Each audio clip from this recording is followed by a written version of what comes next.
اعوذ باللہ من الشیطان اللعین الرجیم بسم اللہ الرحمن الرحیم الحمد للہ وکفا وسلام علی عبادہ الذین اصطفیٰ. درود بھیجیے محمد وحف.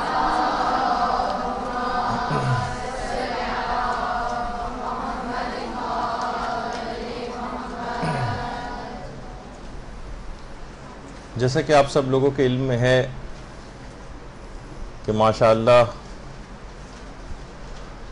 رمضان شروع ہو چکا ہے اور روزے کے جو مسائل ہم نے پچھلی کلاس میں شروع کیے تھے آج اس کو مزید آگے بڑھانا ہے.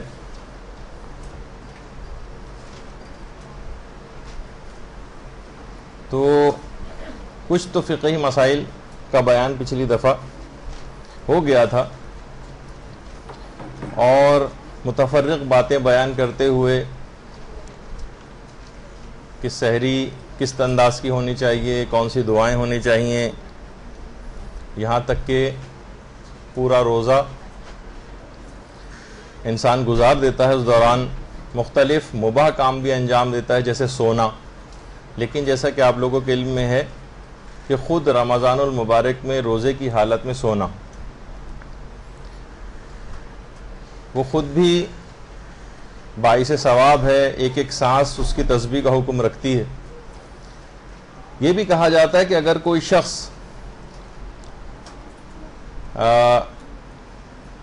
سو رہا ہو،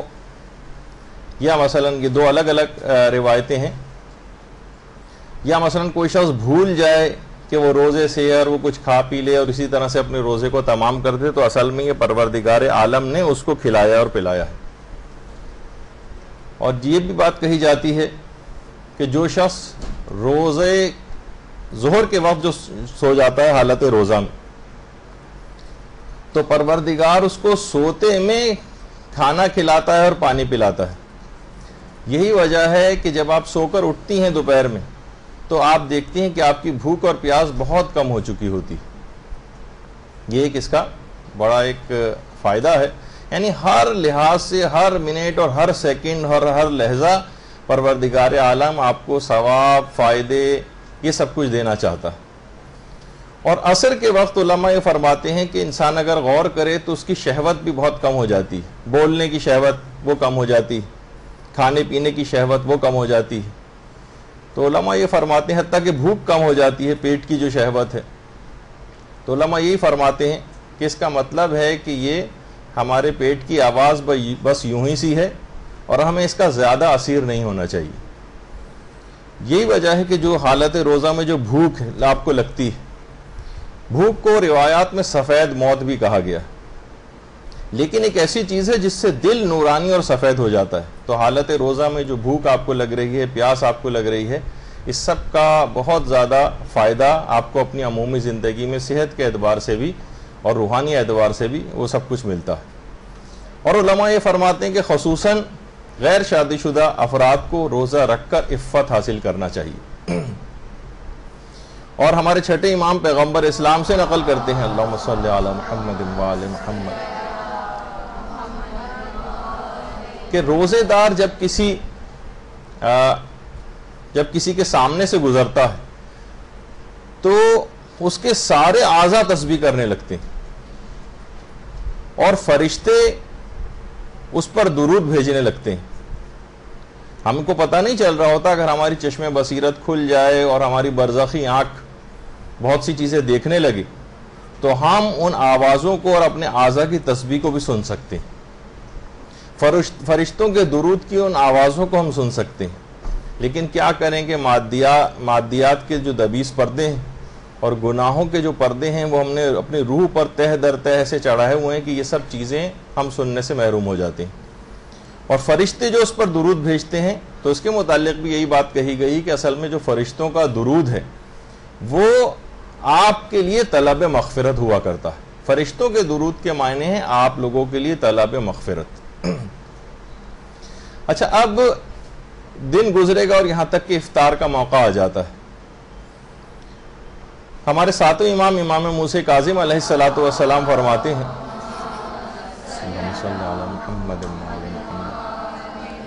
بلکہ اپنے والد سے یہ بات نقل کرتے ہیں کہ روزے دار کی ہر دعا وقت افطار قبول ہو جاتی. تو میں آپ کو ایک مشورتاً بھی ایک بات کہوں, عام طور پر انتظار کیا جاتا ہے یہاں تک کہ بالکل وقت آ جاتا ہے افطار کا, پھر لوگ آ کر دسترخوان پہ یا اس ٹیبل پر آ کر بیٹھتے ہیں افطار کے لیے. اگر آپ کوشش کر کے 10 سے 15 منٹ پہلے آ کر بیٹھ جائیں, پلیٹ وغیرہ بنانے کے لیے نہیں, جو چیزیں ہیں, مسئلہ آپ جو ہے اس وقت یہ کر سکتی ہیں کہ جو ساری آپ کی دعائیں ہیں, جو بھی آپ اپنے لیے اپنی مغفرت کے حوالے سے اور اپنے رشتہ داروں کے لیے جو بہت ساری دعائیں ہیں, اپنی دنیا اور آخرت کے لحاظ سے جو دعائیں ہیں, اس کے لیے پھر اتنا ٹائم بچتا نہیں ہے. جیسے ہی کیونکہ روزے کا وقت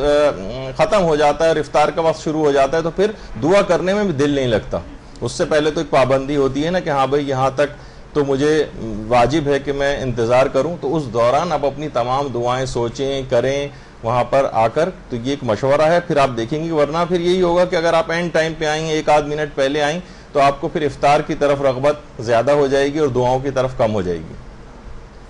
تو بہرحال جس وقت بھی آپ لقمہ اول اٹھائیں, جس وقت بھی, تو ظاہر جس وقت آپ لقمہ اول لیتی ہیں تو وہ جو دعا پڑھی جاتی ہے, اللہم لک صمت وعلی رزقک افطرت وعلیک توکلت, لوگ پڑھتے تو ہیں اور سوچتے ہیں ہاں بس یہ مستحب ہے, لیکن اس کا ثواب اور فائدہ نہیں پتہ زیادہ تر افراد کو.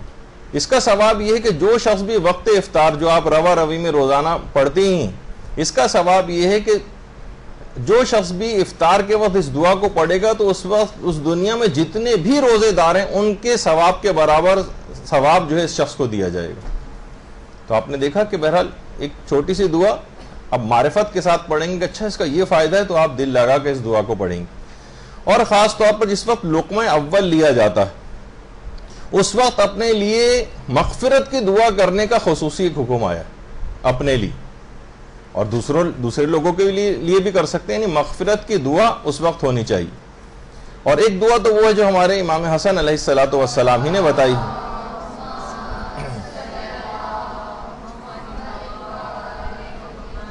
بہت سی جگہوں کے اوپر یہ دعا اس طرح سے لکھی ہوئی ہے, بسم اللہ الرحمن الرحیم یا واسع المغفرت اغفر لی. کچھ جگہوں پہ ہے بسم اللہ اللہم یا واسع المغفرت اغفر لی. تو بہرحال دونوں طریقوں سے صحیح ہے. کوئی سی بھی آپ مغفرت کی دعا اس موقع پر اگر کریں گے تو وہ بہت ہی زیادہ آپ کو ثواب بھی دلوائے گی اور آپ کی پچھلی زندگی کے تمام گناہوں کو معاف کروا دے گی. اور ایک دعا وہ ہے کہ جس کے متعلق پیغمبر اسلام یہ بات بیان فرماتے ہیں کہ جو شخص بھی وقت افطار اس دعا کو پڑھے گا, جو ابھی آپ کے سامنے ڈسپلے ہوگی اسکرین پہ, جو شخص بھی اس دعا کو وقت افطار پڑھے گا تو وہ گناہوں سے اس طرح سے باہر آ جائے گا جس طرح سے کوئی بچہ بطن مادر سے باہر آتا ہے, بالکل پاک و پاکیزہ حالت میں. اور ایک دعا تو یہ, اس کے بعد جو پیغمبر نے دعا بتائی وہ یہ, یا عظیمو یا عظیمو انت الہی لا الہ غیرک اغفر لی الذنب العظیم فانہ لا یغفر الذنب العظیم الا العظیم. چھوٹی سی دعا, اگر یہ لکھ کر جہاں آپ افطار کرتی ہیں وہاں لکھ کے لگا لیں تو اتنا زیادہ اس کا فائدہ ہے کہ جیسے ہی وقت افطار آپ اس دعا کو پڑھیں گے فوراً آپ کی پچھلی زندگی کے تمام گناہ بخش دیے جائیں گے. یہ ایک بہت اہم بات ہے, جتنا بھی ممکن ہو سکے آپ تیز رفتاری کے ساتھ اگر اس کو اتار لیں تو بہت ہی دیکھیے بہانے سے پروردگار عالم آپ کو فائدے دینا چاہتا, آپ کی مغفرت کرنا چاہتا ہے. جب آپ نے دیکھا کہ صرف چند سیکنڈ ان دعا کو لگ رہے ہیں اور پوری زندگی گناہ معاف ہو رہے ہیں. جب بھی کہا گیا نا کہ وہ بدبخت ہے کتنا شخص وہ کہ جو رمضان کو پائے اور اپنی بخشش نہ کروا سکے, بدبختی ہوگا نا جب اتنی چند سیکنڈ کے اعمال کر کے اور انسان اپنی عاقبت کو بخیر کر سکتا ہے, اس کے باوجود وہ اپنے آپ کو بخشوا نہ سکے. میں نے اتنا ٹائم اس وجہ سے اس میں یوں لگایا تاکہ آپ کم سے کم اس دوران یہ دعا اتار لیں, اور امید ہے کہ آپ نے اتار لی ہوگی. اور ایک اور دعا بھی ہے, بسم اللہ اللہم لک صمنا وعلی رزقک افطرنا فتقبل منا انک انت السمیع العلیم. اچھا یہ آپ مفاتی وغیرہ کے اندر بھی دیکھ لیجئے گا یا جو اور جگہوں کے اوپر ہیں, لیکن کیونکہ اگر اتنا وقت نہیں ہے ابھی ہمارے پاس, جلدی سے اتار لیں, میں چند سیکنڈز آپ کو اور دے دیتا ہوں. کیونکہ گفتگو بہت ابھی آگے بڑھنی ہے اور بہت سی باتیں بیان ہونا. اچھا، اب جن خواتین نے اتار لی ہے وہ بعد میں ایک دوسرے سے شیئر کر لیں کیونکہ اتنی دیر ہم نہیں لگا سکتے ان پہ. اچھا، اس کے بعد ظاہر ہے اب جب ہم نے کہا کہ افطار جب کرنا شروع کیا، اب ظاہر ہے پھر آپ پوچھیں گے افطار کا مینیو کیا ہونا چاہیے. تو ویسے تو سب کو پتا ہے کھجور کے سب ثواب اور فائدے آپ کو پتا ہوتے ہیں، لیکن بہت سارے افراد کے حوالے سے بات کہوں خیر کہ خود پانی سے افطار کرنا، بہت زیادہ ٹھنڈا پانی تو نہیں، وہ تو آپ لوگوں کی شاید رمضان کی غلطیوں کے حوالے سے ڈاکٹر علیم کی جو کلاس ایک انٹرنیٹ کے اوپر بھی اویلیبل ہے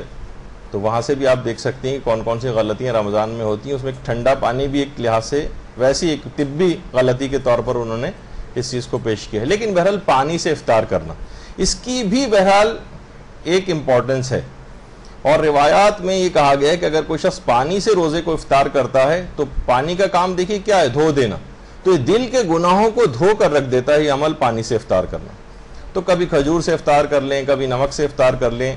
اور کبھی پانی سے افطار کر لیں، کبھی کسی اور پھل سے بھی افطار ہو سکتا ہے. لیکن بہرحال یہ کہ جو ظاہر ثواب اور فائدے زیادہ دلانے والی چیزیں ہیں، کھجور کی تو لوگوں کو معلوم ہی ہوتے ہیں اس کے فضائل وغیرہ، لیکن بہرحال پانی کی طرف سے کہ شاید نیم گرم پانی اور زیادہ طبی اعتبار سے فائدہ پہنچانے والی چیز ہے. لیکن یہ کہ کوئی شخص ٹھنڈا بھی پینا چاہے تو مرضی ہے اس کی بہرحال. اچھا، اسی طرح سے بہت سے پھل ایسے ہیں. دیکھیے پیغمبر اسلام کا ایک طریقہ تھا، جب بھی کوئی موسم کا کوئی پھل پیغمبر کے پاس یا کوئی میوہ آیا کرتا تھا، پیغمبر اس کو سونگھتے تھے، اس کو چومتے تھے، اور بہت سے پھلوں کو آنکھوں سے بھی لگاتے تھے، اور اس وقت کوئی دعا بھی پڑھتے تھے. اور امیر المومنین حضرت امیر المومنین علیہ الصلوۃ والسلام اللہم صلی علی محمد وعلی محمد، وہ جو بات مشہور ہے کہ انار کا ایک ایک دانہ کھایا کرتے تھے اور کہتے تھے کہ یہ جنت کا پھل ہے،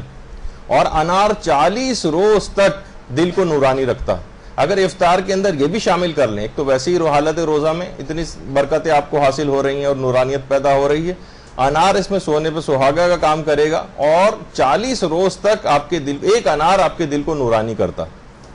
اور اگر کوئی شخص جمعے کے دن 2 انار کھا لے، جمعے کے دن 2 انار، تو 80 دنوں تک اس کا دل جو ہے وہ نورانی رہتا. اور یہ بھی روایت میں بات آئی ہے کہ پیغمبر اسلام کو کوئی بھی پھل انار سے زیادہ پسندیدہ نہیں تھا. تو اگر کہیں سے یہ بھی اویلیبل ہو سکے، عام طور پر افطاروں میں ہم نے انار وغیرہ کم ہی دیکھے، لیکن یہ ہے کہ اگر موسم ہو کسی جگہ اور اویلیبل ہو سکتے ہوں یہ پھل، تو ضرور جو ہے وہ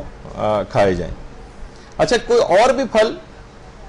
انار کا تو آپ نے سن ہی لیا، لیکن اور بھی جو پھل ہیں وہ بھی بہرحال وہ بھی کھائے جا سکتے ہیں. بلکہ روایت میں یہ بات آئی ہے کہ اگر کوئی شخص کسی بھی پھل کو اس نیت سے کھائے کہ یہ پھل پیغمبر اسلام کو پسند تھا، تو وہ پھل اس کو پھر کوئی نقصان نہیں پہنچا سکے گا. اور انار کی جو بھی بات بیان ہو رہی تھی اس سے پہلے کہ انار کی خصوصیت یہ بھی ہے کہ بچے جلد بولنے لگتے ہیں. بہت سے بچوں کے ساتھ یہ ہوتا ہے نا کہ والدین پریشان ہوتے ہیں کہ بولنا نہیں شروع کیا اس نے اب تک، اگر ان کو انار کھلایا جائے تو وہ جلدی بولنے لگتے ہیں. اور چھٹے امام ہماری بات بیان فرماتے ہیں اللہم صلی علی محمد وعلی محمد، کہ اپنے بچوں کو انار کھلاؤ، کیونکہ انار جلد بچوں کو جوان کر دیتا ہے. یعنی بہت سے افراد، بچے ایسے بھی ہوتے ہیں، لڑکیاں ایسی ہوتی ہیں جن کی ڈیلیڈ پیوبرٹی جس کو کہا جاتا ہے، بلوغ ذرا دیر سے آ رہا ہوتا ہے، تو اگر ان کو بھی کھلایا جائے تو اس چیز پر قابو پایا جا سکتا ہے. اور پھلوں کو کھانے سے پہلے بسم اللہ الرحمن الرحیم ضرور پڑھنا چاہیے، اور پیغمبر پر درود پڑھ کر پھر اس پھل کو تناول فرمانا چاہیے. درود بھیجیے محمد علیہ محمد.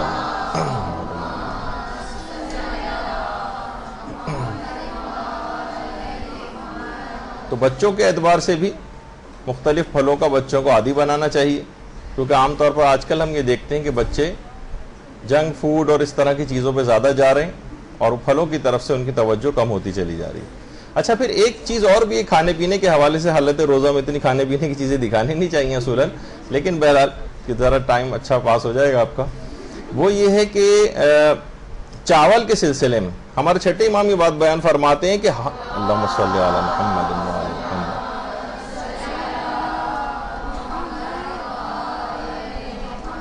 کہ ہر چیز میں شفا بھی ہے اور تکلیف بھی، لیکن چاول ایک ایسی چیز ہے جس میں صرف شفا ہی شفا ہے، تکلیف کوئی بھی نہیں۔ بہت سے حکیم حضراتوں کو ہو سکتا ہے کہ اس کے اوپر اعتراض ہو، لیکن یہ کہ بہرحال بہت سی روایت میں اس طرح سے بات بیان ہوئی، اور امام فرماتے ہیں کہ ہم اپنے بیماروں کا علاج چاول کے ذریعے کرتے ہیں۔ تو ایک بات یہ ہوئی، اور بہت سی آپ کو پتہ ہے کہ روایت میں یہ بات بھی آئی ہے کہ دیکھیے بہت زیادہ جو اسراف و تبذیر بعض اوقات اس حد تک معاملات پہنچ جاتے ہیں اور کھانا پھینکا جاتا ہے اور سڑ کر جاتا ہے، تو بہرحال کہ بہت زیادہ پرخوری کرنا حالت روزہ میں کہ اتنا جو ہے مناسب عمل نہیں ہے، اور انسان افطار سے پہلے اور افطار کے بعد اگر جو اس کی حالت ہو جاتی ہے اس کے بعد بہت ساری چیزوں میں اس کا، جب ہی آپ نے دیکھا ہوگا کہ لوگ اول وقت پھر نماز بھی نہیں پڑھ پاتے، افطار کرنے کے فوراً بعد نڈھال ہو جاتے ہیں، بستر پہ جا کر پڑ جاتے ہیں، اور بہت دیر بعد 2-3 گھنٹے کے بعد جا کر وہ شروع کرتے ہیں اپنی عبادت وغیرہ۔ حالانکہ نماز کا کتنا حکم تھا کہ اس کو اول وقت میں بلکہ بغیر افطار کیے جو ہے آپ پہلے نماز پڑھیں اور پھر کھانا کھائیں، افطار کریں، لیکن کیا ہے کہ بہرحال لوگ اتنا زیادہ اس میں ایسی صورتحال کا شکار ہو جاتے ہیں جو کہ مناسب نہیں، یا اتنا ہلکا افطار کریں، یا کم سے کم یہ کہ آپ کوشش کر کے اگر آپ فوراً افطار کے بعد نماز کے لیے کھڑے ہو جائیں تو اول وقت کا بھی آپ کو ثواب مل جائے گا، اور دوسرا یہ کہ جو اس میں سستی اور کاہلی، شاید یہ کہ اس کے فلسفے کے بھی خلاف ہو جائے روزے کے، بہت زیادہ کھانا بھی، کہ پروردگار عالم جو ایک خاص مقدار میں کمی کروانا چاہتا ہے آپ سے، شاید یہ کچھ روزے کے کسی فلسفے سے کسی حد تک متصادم بھی ہو جائے شاید۔ تو بہرحال اعتدال کی راہ وہ جو ہے وہ زیادہ مناسب ہے۔ اچھا، آپ خود یہ دیکھ سکتی ہیں بہت سی چیزیں، خواتین ہیں گھروں کے کھانے جو ہے وہ پکا رہی ہیں، افطار پکا رہی ہیں، آپ خود دیکھ سکتی ہیں کہ کون کون سی ایسی چیزیں جو ہلکے پھلکے ہم، یعنی جس میں ذرا ٹیبل بھری ہوئی نظر آئے، روزے دار کو ذرا اطمینان بھی ہو کہ کھانے کی نہیں کوئی چیزیں، لیکن ہیلدی ایٹنگ یہ اگر ہو تو آپ یہ خود دیکھیں جو مناسب ہو، کیونکہ بہت زیادہ تلی ہوئی چیزیں اور یہ سب کچھ نقصان کرتی ہیں، اور اس کے بعد بہت سے لوگ بیمار بھی ہو جاتے ہیں اور پھر اگلے روزے بھی اس طرح سے چھوڑنے پڑ جاتے ہیں ان کو۔ اچھا، اب دیکھیے جتنی بھی اس قسم کی چیزیں ہیں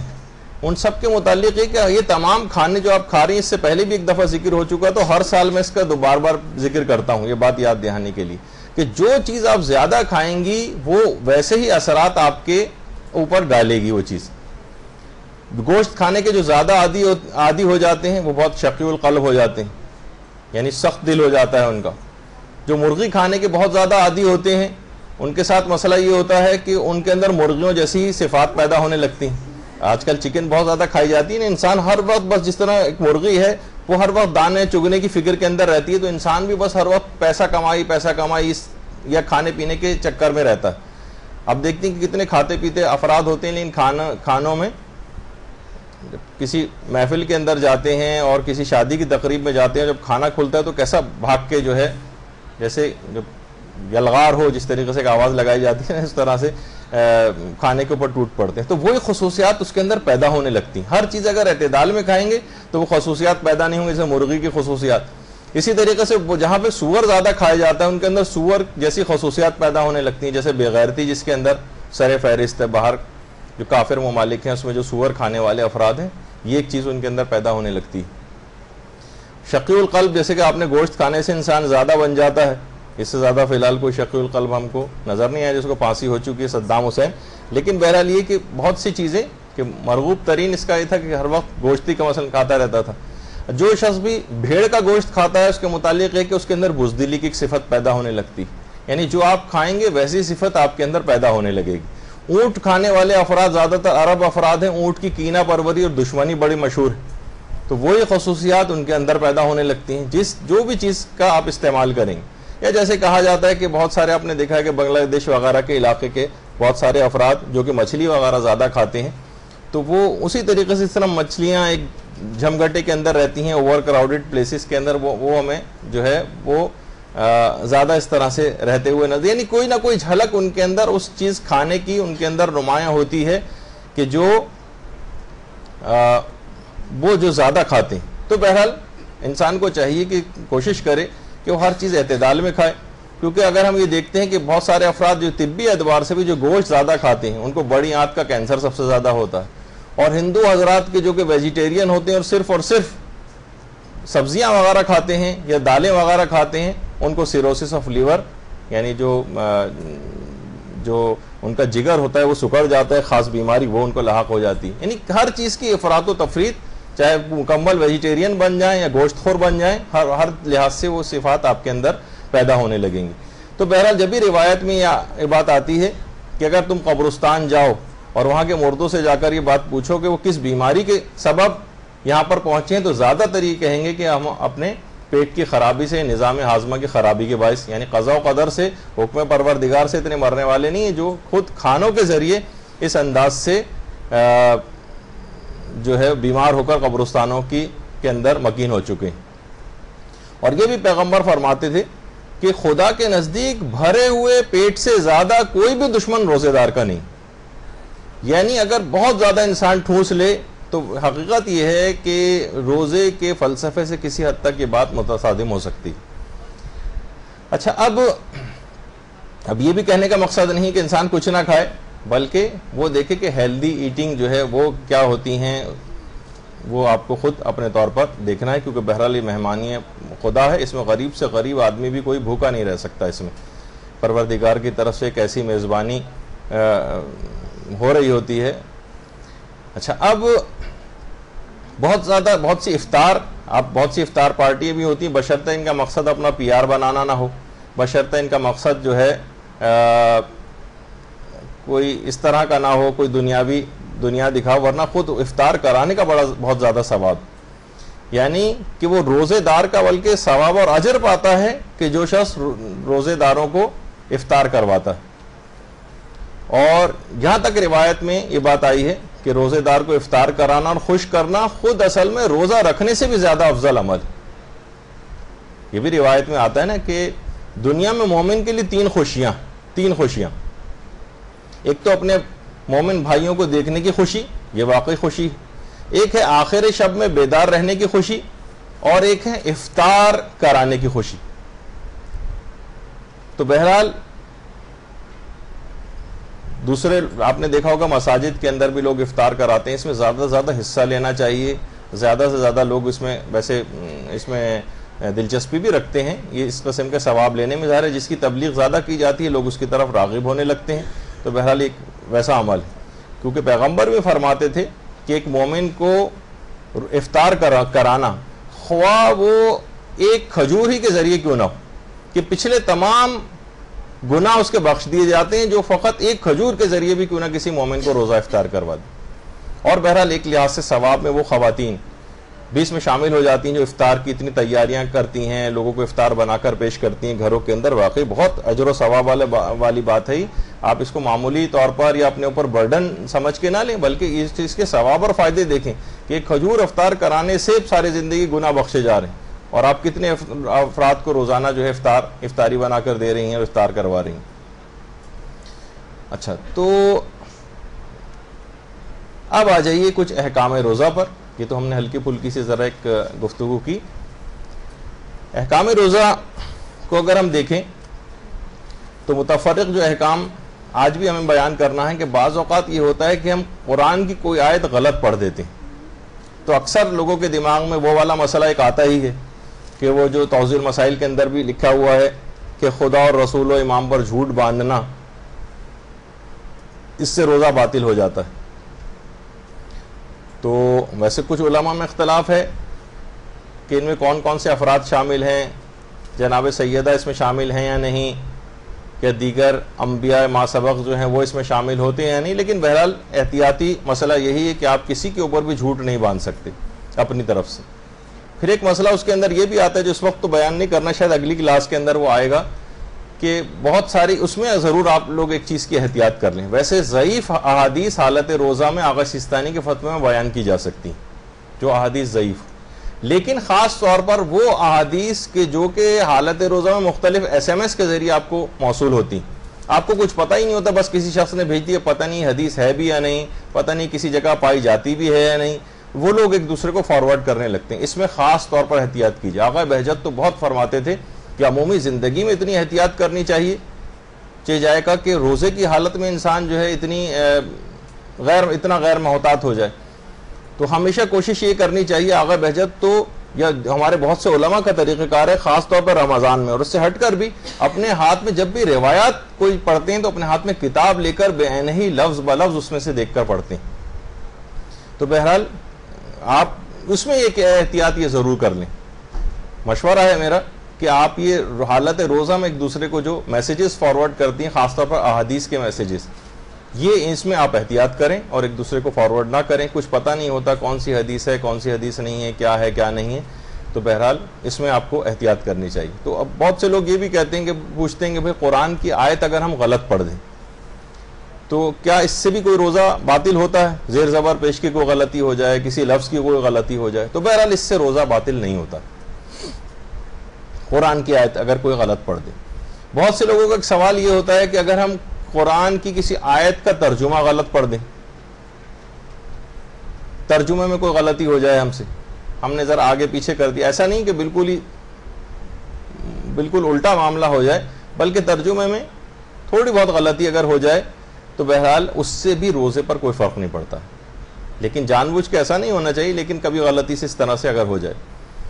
تو دیکھیے مسائل فقہ کی اہمیت بہت زیادہ ہے اس سلسلے میں. یعنی جب یہ کہ ہر چیز رمضان سے پہلے یہ ہم جو ابھی بیان کر رہے ہیں اصولاً وہ بہرحال اس کا بار بار میں پھر افسوس کروں گا جو ایک اتوار ضائع ہوا تھا، یہ سب مسئلے اس سے پہلے بیان ہو جاتے پچھلی کلاس میں اور آج ہم آگے کی بات کر رہے ہوتے. لیکن بہرحال تو مسائل فقہ کی اہمیت بہت زیادہ ہے. آج کی گفتگو ہوگی 2 گھنٹے کی، اس کے بعد اگلی جو کلاس ہوگی اس میں بھی 2 گھنٹے کی مسائل کی گفتگو بھی، پھر تو خیر شب قدر آ جائے گی تو اس میں شب قدر کے حوالے سے گفتگو ہوگی، اور جو بالکل آخری اتوار ہوگا اس میں عید کی غلطیوں کے اعتبار سے عید میں کیا کیا غلطیاں ہوتی ہیں اس پہ پوری گفتگو آنا.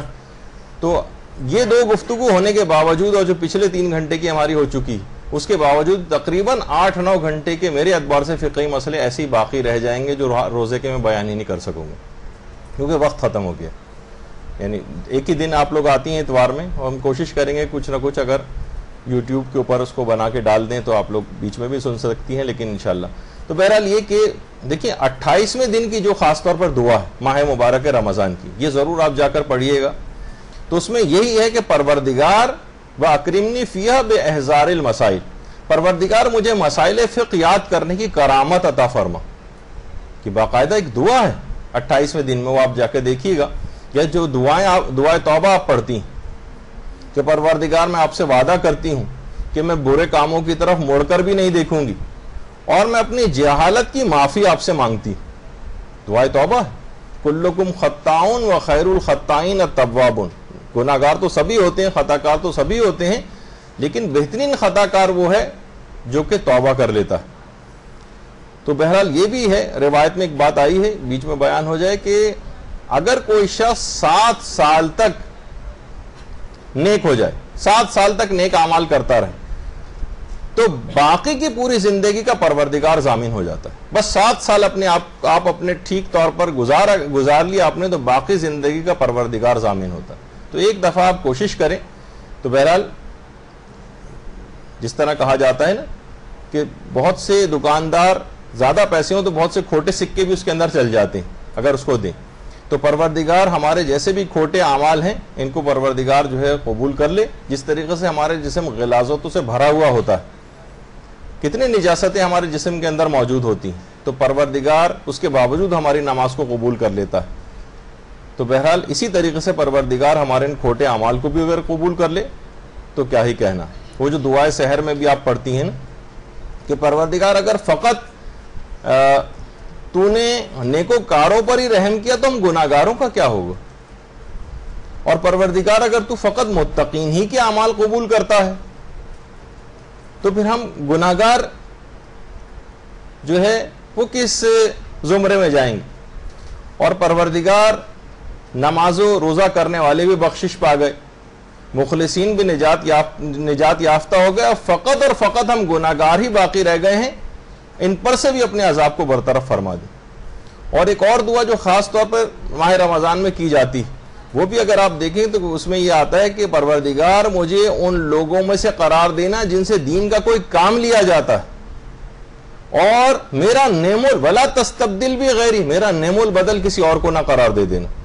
دیکھیے بہت ساری ایسی ذمہ داریاں بعض اوقات ہو سکتا ہے مدرسے کی طرف سے کوئی ذمہ داری آپ کو ملے, کوئی اور اپنے علاقے میں درس کرانے کی آپ کو کوئی ذمہ داری ملے, کوئی اور دینی خدمت جو ہے وہ پروردگار آپ سے لے رہا ہو, لیکن انسان ذرا متکبر ہو جائے, ذرا اپنے آپ کو کچھ سمجھنے لگے, ذرا اس کی توجہ اس طرف ہو جائے کہ میں ہی ہوں جس سے دین کا فلاں کام چل رہا ہے, تو پروردگار یہ عام طور پر ملتا ہے. علماء فرماتے ہیں کہ اگر کوئی شخص اپنے آپ میں منحصر سمجھنے لگے تو پروردگار اس شخص کو وہاں سے ہٹا دیتا ہے اور اس کی جگہ کسی دوسرے شخص کو لے آتا ہے. جب یہ دعاؤں میں رمضان کی ہے وَلَا تَسْتَبْدِلْ بھی غیری, پروردگار میرا نعم البدل کسی اور کو قرار نہ دے دینا,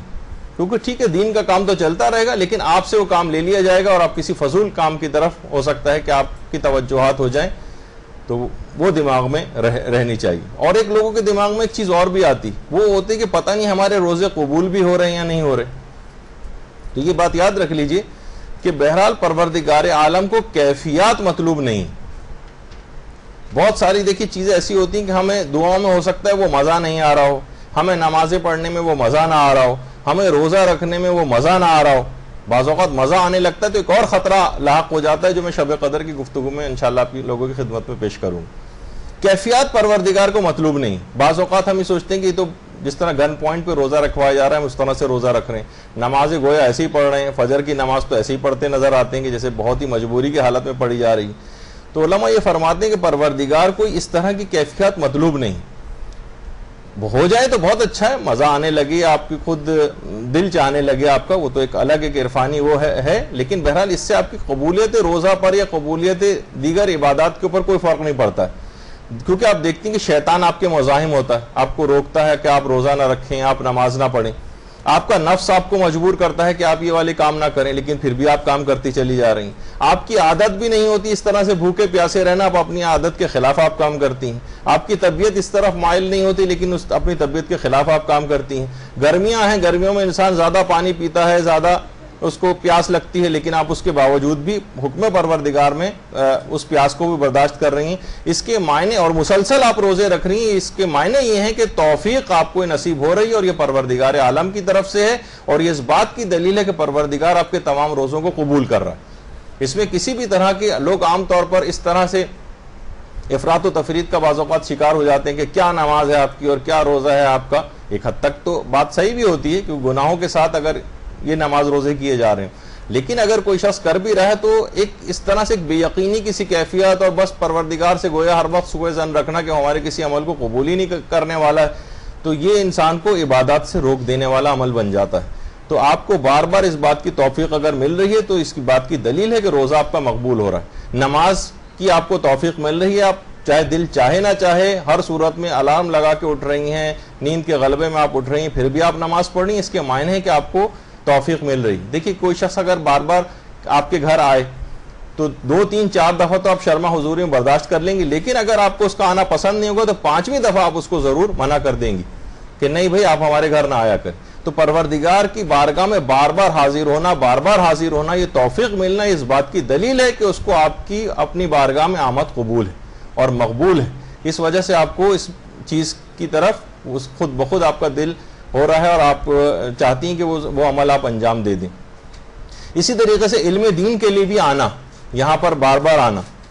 یہ بھی دلیل ہے اس بات کی کہ علم کی ایک تڑپ اور ایک فکر جو ہے وہ آپ لوگوں کے اندر پائی جاتی. تو بہرحال یہ بڑی قابل ستائش بات ہے. کتنی خواتین آپ دیکھتی ہیں معاشرے کے اندر جو اس وقت گھروں میں پڑے ہوئے سو رہے ہیں افراد. میں ویسے سونے کے لحاظ سے مذمت نہیں کر رہا, سونا بھی رمضان میں عبادت ہے, لیکن ایک لاپرواہی والی زندگی جو ہوتی ہے, ایک مسئولیت ہوتی ہے, معاشرے کے اندر کوئی کام کرنا ہے, علم حاصل کرنا ہے, اپنے اخلاق و کردار کو سنوارنا ہے, گھر والوں کو سنوارنا ہے, ان کے اخلاق و کردار کو اس لحاظ سے آنا ہے, خود بہت بڑا ایک فائدہ, ثواب اور ایک عظمت جو ہے وہ آپ کو دلواتا ہے. اچھا, اب ایک مسئلہ یہ بھی تھا, یہ پچھلی دفعہ بیان ہو گیا تھا ویسے, کہ اگر کسی شخص پر رمضان کا کوئی قضا روزہ ہو تو کیا وہ مستحبی روزہ رکھ سکتا ہے؟ تو جواب ہے, وہ آپ سن چکی ہیں اس سے پہلے, کہ وہ مستحبی روزہ نہیں رکھ سکتا. تفصیل تو پچھلی دفعہ آ گئی تھی. اس کے بعد ایک اور مسئلہ پیش آتا ہے کہ اگر کوئی اور واجب روزہ واجب الادا ہو, مثلا یعنی رمضان کا کوئی قضا تو آپ پر نہ ہو, لیکن کوئی اور سا روزہ آپ پر واجب ہو. مثلا آپ نے کوئی نظر کی تھی میرا فلاں کام ہو گیا تو میں روزہ رکھوں گی, یا آپ نے قسم کھائی تھی یا کوئی کفاروں کے روزے آپ کے اوپر موجود ہیں. قضا تو آپ نے اپنی اتار دی, لیکن وہ ابھی آپ آگے چل کر تفصیل سنیں گی کہ کفارہ عمدی جو عمدن جو روزہ افطار کرنا جو عام طور پر لوگ روزے چھوڑتے ہیں, ان کا جو کفارہ ایک روزے کے بدلے 60 روزے رکھنا پڑتے ہیں, تو وہ کفارے کے روزے آپ پر موجود ہیں. تو کیا جن پر کوئی اور قضا روزہ ہو, مثلا نظر کا روزہ ہو, قسم کا روزہ ہو یا کفارے کا کوئی روزہ ہو, کیا وہ مستحبی روزہ رکھ سکتا ہے؟ تو آغا سیستانی فرماتے ہیں کہ جی ہاں, اگر رمضان کا کوئی قضا روزہ نہیں تو وہ کوئی اور واجب روزہ ہے, نظر کا ہے, قسم کا ہے, کفارے کا ہے, تو وہ مستحبی روزہ رکھ سکتا ہے. البتہ امام خمینی کے فتوے میں اور آیت اللہ خامنئی کے فتوے میں وہ یہ مستحب روزہ یہ شخص بھی نہیں رکھ سکتا جس پر رمضان کے علاوہ بھی کوئی اور واجب روزہ اس کی گردن پر. تو یہ یہاں پر فقہا میں ذرا ایک اختلاف بھی تھا فتاوی میں, تو وہ آپ کی خدمت میں پیش. لیکن آغا سیستانی اس کی اجازت دیتے ہیں, لیکن رہبر معظم اور امام خمینی فرماتے تھے کوئی اور واجب الادا اس کے اوپر روزہ اگر موجود ہو جو کہ واجب ہو اس کے اوپر, جیسے نظر, قسم, یہ کفاروں وغیرہ کے, تو وہ بھی مستحب روزہ نہیں رکھ سکتا. اچھا, پھر اس کے بعد ایک مسئلہ یہ ہوتا ہے کہ اگر کوئی قضا روزہ ہو, ادا روزے کی بات نہیں ہو رہی, قضا روزہ, ظہر سے پہلے کہ ہم قضا روزے کو جان بوجھ کر توڑ سکتے ہیں؟ تو اس کا جواب ہے کہ جی ہاں. اگر آپ نے کوئی قضا روزہ رکھا ہوا ہے اور ظہر سے پہلے آپ کا ارادہ تبدیل ہو جائے کہ بھائی میں جو ہوں اب دل نہیں چاہ رہا میرا, گرمی بہت زیادہ ہو رہی ہے, فلاں جگہ جانا پڑ رہا ہے, تو چلو میں روزہ توڑ دوں. قضا روزے کو ظہر سے پہلے جان بوجھ کر بھی توڑا جا سکتا ہے, ظہر سے پہلے, اور اس کا نہ کوئی کفارہ ہے. البتہ بس آپ کو وہ جو آپ نے توڑا ہے روزہ, جو قضا ابھی بھی آپ کی گردن پر ہے, اس کو کسی اور دن آپ کو رکھنا پڑے گا. تو قضا روزے کو ظہر سے پہلے جان بوجھ کر توڑا جا سکتا ہے. لیکن اگر آپ نے قضا روزے کو ظہر کے بعد جان بوجھ کر توڑا کہ تو کیا اجازت ہے اس کی؟ سب سے پہلے تو یہ ہوگا کہ اس کی اجازت بھی آپ کو ہے یا نہیں. تو جواب ہے اس کی اجازت نہیں. قضا روزے کو ظہر کے وقت کے بعد جان بوجھ کر توڑنے کی اجازت نہیں. اور اگر آپ نے توڑ دیا تو قضا تو آپ کو انجام دینے ہی ہے, وہ تو ظاہر ہے کیونکہ آپ نے روزہ نہیں رکھا ہے, اس کی قضا تو انجام دینا ہی ہے. اس کے علاوہ 10 مسکینوں کو کھانا بھی کھلانا پڑے گا, 10 مسکینوں کو. اور اگر کھانا نہ کھلا سکیں, اتنی حیثیت نہیں ہو مثلا کسی کی, تو آقا خوئی اور آقا سیستانی فرماتے ہیں پھر اس پر کچھ بھی نہیں ہے, بس وہ ایک قضا ہی بعد میں جو ہے انجام دے لے, کیونکہ وہ کھانا کھلانے کی اس میں طاقت نہیں ہے, مالی حیثیت اتنی نہیں ہے. تو آقا خوئی اور آقا سیستانی کے فتوے میں تو کچھ بھی نہیں ہے پھر اس کے اوپر, بس یہ کہ وہ اس قضا روزے کو انجام دے لے جو اس نے ظہر کے بعد توڑا. لیکن امام خمینی فرماتے تھے کہ اگر وہ 10 مسکینوں کو کھانا نہیں کھلا سکتا تو وہ پھر 3 روزے پے در پے رکھے گا اس ظہر کے بعد جان بوجھ کر توڑنے کے سلسلے میں. 3 روزوں کو یکے بعد دیگرے, اس میں کوئی گیپ نہیں ہونا چاہیے, پے در پے رکھنا. اچھا, ایک تو یہ ہوا کہ یہ تو قضا روزوں کے حوالے سے بات ہوئی. بعض اوقات یہ ہوتا ہے کوئی اور معین روزہ اس نے توڑ دیا ہو, جیسے نظر کا روزہ, اس نے کسی معین دن میں کہ میں فلاں دن مثلا جمعے کے دن میرا فلاں کام ہو گیا تو میں جمعے کے دن روزہ رکھوں گی, اور اس نے نظر شرعی صیغہ اس کا باقاعدہ پڑھا تھا اور اپنے اوپر واجب اس طرح سے کیا تھا, وہ اگر اس نے توڑ دیا معین روزہ, تو امام خمینی فرماتے ہیں کہ اس کا تو وہی کفارہ ہے کہ جو کہ رمضان کے روزے کو عمدن چھوڑنے کا کفارہ, یعنی ایک روزے کے بدلے 60 روزے اگر اس نے کوئی معین واجب روزہ اس طرح سے توڑا. لیکن آقا سیستانی یا مثلا مرحوم آیت اللہ خوئی جو فرماتے تھے, وہ کہتے تھے یا تو غلام آزاد کرو, جو کہ ظاہر اس وقت اس زمانے میں پاسبل نہیں ہے, یا پھر 10 مسکینوں کو کھانا کھلاؤ, یا اگر 10 مسکینوں کو کھانا نہیں دے سکتے تو یا یہ کہ نہیں دینا چاہتے یا اویلیبل نہیں ہے تو 10 مسکینوں کو کپڑے پہناؤ, یا تو 10 مسکینوں کو کھانا یا 10 مسکینوں کو کپڑے. اور یہ بھی نہ کر سکو تو 3 روزے آقا سیستانی فرماتے ہیں مسلسل رکھنا پڑیں گے, اور آقا خوئی فرماتے تھے کہ روزے مسلسل رکھنے کی ضرورت نہیں ہے, گیپ دے کے بھی رکھے جا سکتے ہیں.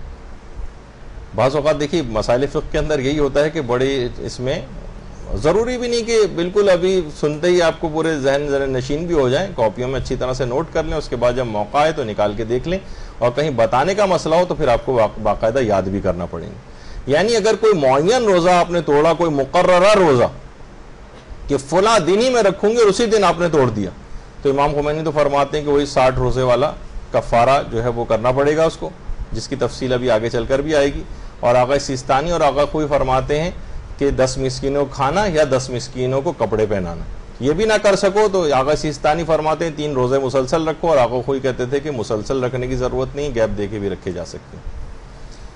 اچھا, اب اگر کوئی شخص جان بوجھ کر کسی نے روزے نہیں رکھے, جیسے کہ پچھلی دفعہ بھی بات بیان ہوئی تھی کہ بہت سارے افراد اس طرح سے ہوتے ہیں کہ جناب نہیں رکھ رہے روزے, معمولی سے نزلہ ہو گیا روزہ چھوڑ دیا, ہلکی سی کھانسی ہوئی روزہ چھوڑ دیا, کہیں جانا پڑ گیا روزہ چھوڑ دیا, امتحان ہوا روزہ چھوڑ دیا. یعنی جہاں پر اس کو رکھنا ہی واجب تھا اور کوئی شرعی عذر اس کے پاس نہیں تھا, اور عمدن جان بوجھ کر لاپرواہی میں جو روزے چھوڑ دیتے ہیں, تو علماء فرماتے ہیں کہ اس کو 3 اختیارات ہیں. یا تو غلام آزاد کرے, جو کہ ظاہر آج کل قابل عمل نہیں, یا پھر وہ 60 روزے رکھے, 60 روزے, یا پھر 60 روزے نہ رکھ سکے تو 60 مسکینوں کو کھانا کھلائے. یا تو 60 ہر روزے کے بدلے, ایک تو قضا روزہ ہی انجام دینا ہے, جو تم نے روزہ چھوڑا تھا اس کی ایک تو قضا کرو, اس کے بعد جو تم پہ پینلٹی لگی وہ 60 روزے. اچھا, 60 روزے میں بھی 31 روزے تو پے در پہ رکھنے, یعنی ایک بھی گیپ نہیں ہونا چاہیے. یہاں تک کہ آپ نے 28 روزوں کے بعد ایک گیپ دے دیا تو اب وہ روزے دوبارہ 0 سے 1 سے سٹارٹ کرنا پڑیں گے اور پھر لے کر آنے پڑیں گے, وہ سارے نل اینڈ وائٹ غلط ہو گئے سارے. یعنی یہ جو کفارہ ہے, یعنی اتنا ہی اہم ترین, آپ دیکھیں آپ کی نماز قضا ہو جاتی ہے تو آپ بس وہی نماز پڑھتی ہیں, لیکن روزے کے اندر یہ مسئلہ نہیں ہے. روزہ اگر آپ نے اس طرح سے چھوڑا ہے, نماز تو جان بوجھ کے بھی اگر آپ نے ترک کی تھی تو بس وہ ایک ہی نماز پڑھنا, لیکن روزے کے اندر اسی خصوصیت یہ ہے کہ ایک روزے کے بدلے 60 مسکینوں کو کھانا دینا پڑے گا, کھانا کھلانا پڑے گا. اور 60 مسکینوں کو کھانا نہ کھلا نہیں, 60 روزے رکھنا پڑیں گے پہلے. 60 روزے نہ رکھ سکیں تو 60 مسکینوں کو کھانا کھلانا پڑے گا. اور وہ جو 60 روزے رکھنے اس میں 31 پیدر پہ رکھنے, اور اس کے بعد پھر 31 کے بعد البتہ ہم گیپس دے دے کے بھی 60 کا عدد پورا کر سکتے ہیں. اچھا, تو اچھا کوئی شخص یہ بھی نہ کر سکے, آج کل زیادہ تر لوگ یہی کہتے ہیں کہ 60 روزے تو ہمارے لیے رکھنا, ایک روزے کے بدلے 60 روزے, اور ساری زندگی کے لگائے جائیں تو عمر نوح چاہیے ان کفاروں کو اتارنے کے لیے مثلا, اور 60 مسکینوں کو کھلانے کی بھی ہماری حیثیت نہیں, بہت زیادہ خرچہ یہ بن جاتا ہے. تو پھر ہم کیا کریں؟ تو پھر علماء یہ فرماتے ہیں کہ پھر آپ سچے دل سے استغفار کریں, توبہ, اور اپنی حیثیت کے مطابق کچھ صدقہ دے دیں, اپنی حیثیت کے مطابق کچھ صدقہ دے دیں. لیکن بعد میں کبھی آئندہ آنے والی زندگی میں اگر کبھی آپ میں جسمانی استطاعت پیدا ہو گئی, آپ کہیں گے ہاں بھائی اب تو میں بالکل اپنے آپ کو کافی چاق و چوبند اور صحت مند محسوس کر رہی ہوں اور میں روزے رکھ سکتی ہوں کفارے کے, تو اب آپ کو وہ روزے دوبارہ کفارے کے رکھنے واجب ہو جائیں گے. یا کبھی مالی استطاعت آپ کے اندر آ گئی تو 60 مسکینوں کو کھانا کھلانا یہ آپ کے لیے واجب ہو جائے گا. یہ اس وقت کا مسئلہ ہے استغفار کا, اور اپنی حیثیت کے مطابق صدقہ دینے کا. یہ بھی واجب نہیں ہے, اپنی حیثیت کے مطابق صدقہ دینا ایک مستحب ایک حکم ہے اکثر علماء کے نزدیک. کچھ نے البتہ واجب بھی کہا ہے, لیکن بہرحال چلیں حیثیت کے مطابق صدقہ دینا کوئی اتنا بڑا مسئلہ نہیں ہے.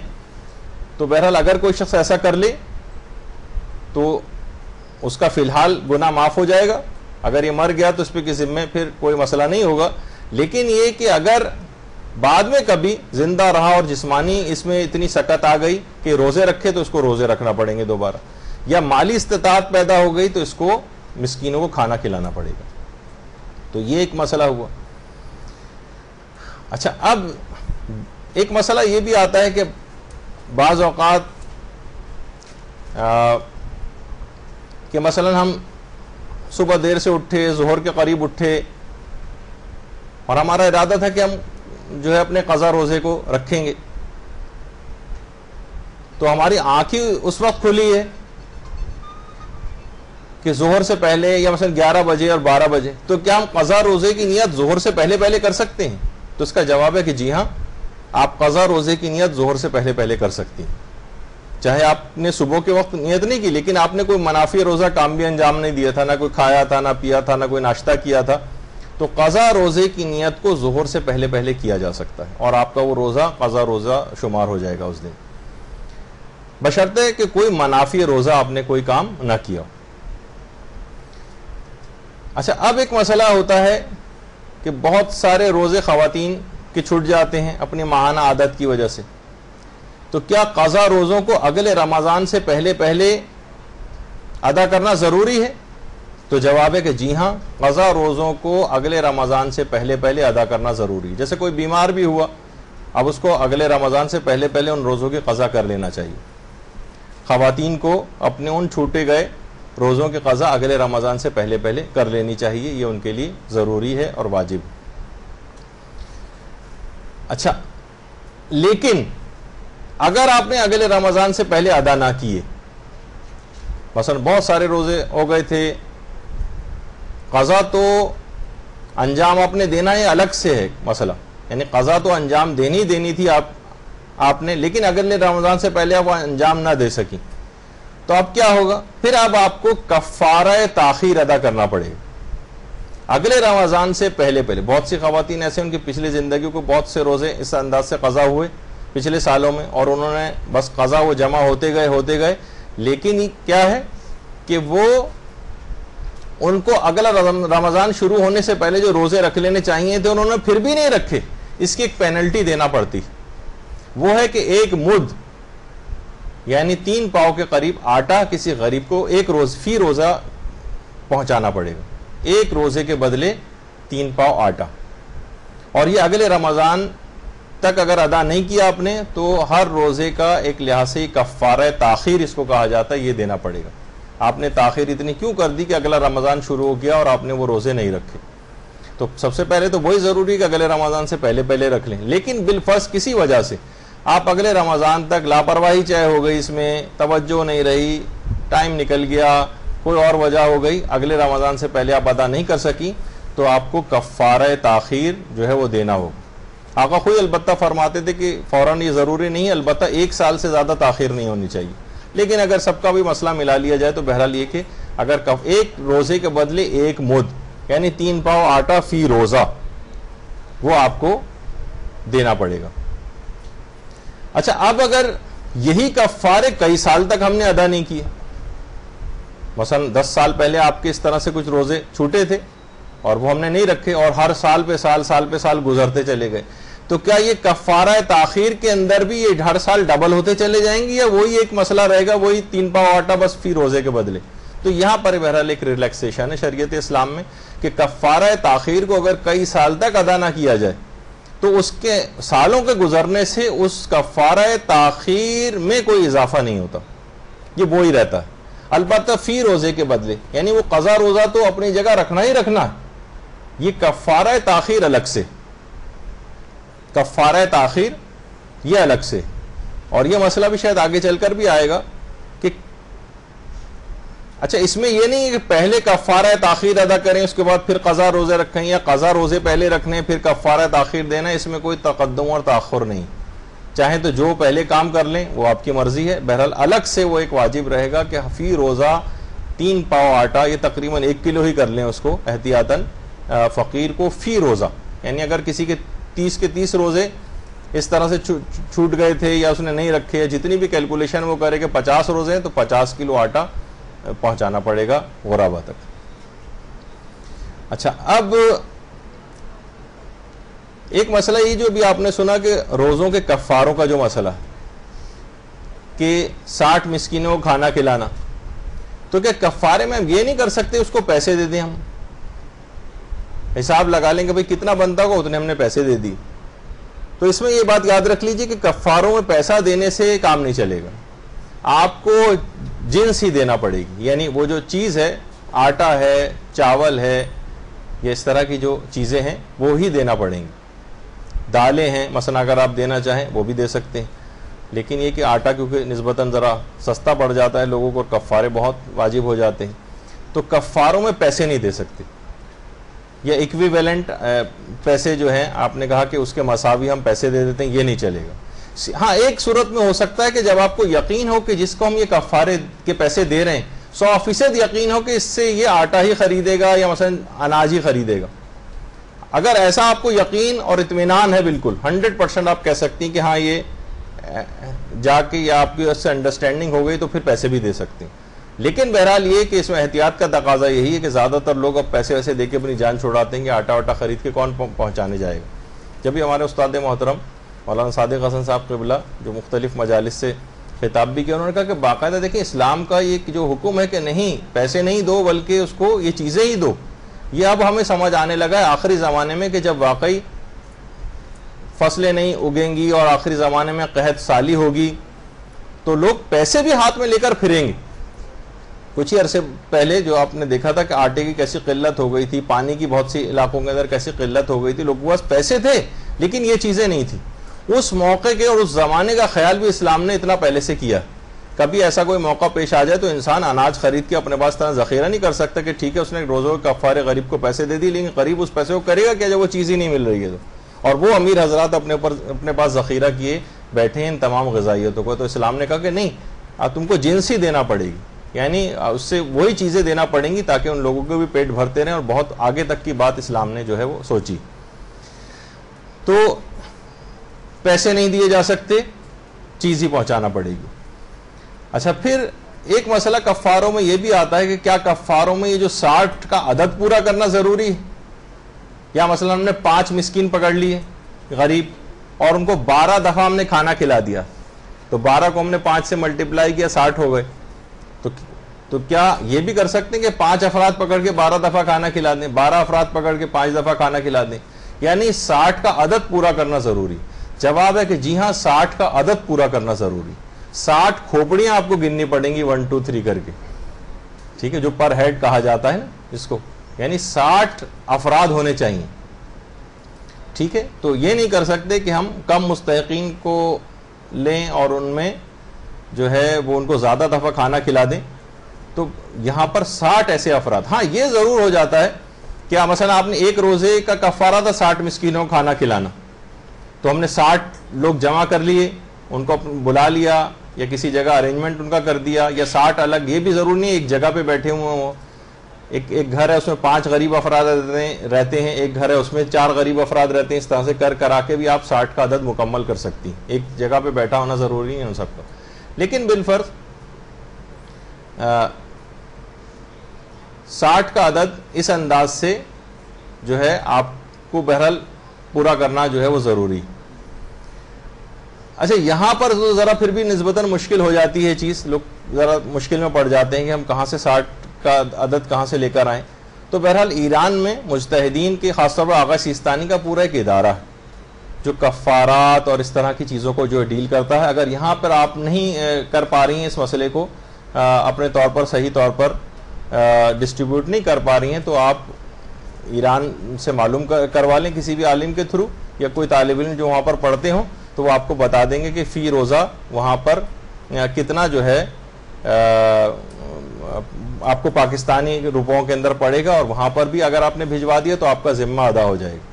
لیکن یہاں پر آپ کو خود سے یقین اور اطمینان کرنا ضروری ہے کہ آپ صحیح جگہ پر صحیح مستحقین تک چیز پہنچا رہے ہیں. بعض اوقات یہ ہوتا ہے کہ اپنی بلا کسی اور کے ذمہ ڈال لینا، کسی بھی دوست سے، کسی بھی بھائی سے، اور اس کے کسی بھی لاپرواہ دوست سے مثلا کہہ دیا کہ جائیے دے دیجئے، وہ کہاں دے کے آیا ہمیں اس سے کوئی غرض نہیں. آپ کو یقین اور اطمینان ہونا چاہیے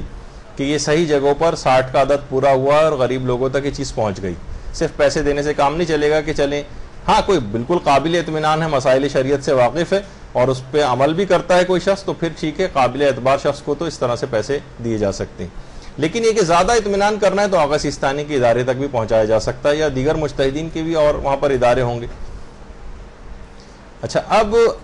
جسے کفارہ دیا جا رہا ہو کیا اسے بتانا ضروری ہے کہ یہ کفارہ ہے؟ تو اس کا جواب ہے کہ جی نہیں، اس کو یہ بتانا ضروری نہیں. اس کو یہ بتانا بالکل بھی ضروری نہیں کہ یہ آپ کفارہ اس کو دے رہے ہیں. بتا دیں تو بھی کوئی حرج نہیں، لیکن بہرحال بتانا ضروری نہیں. کفارے کسے دیے جائیں؟ تو یہ بات یاد رکھ لیجئے کہ کفارے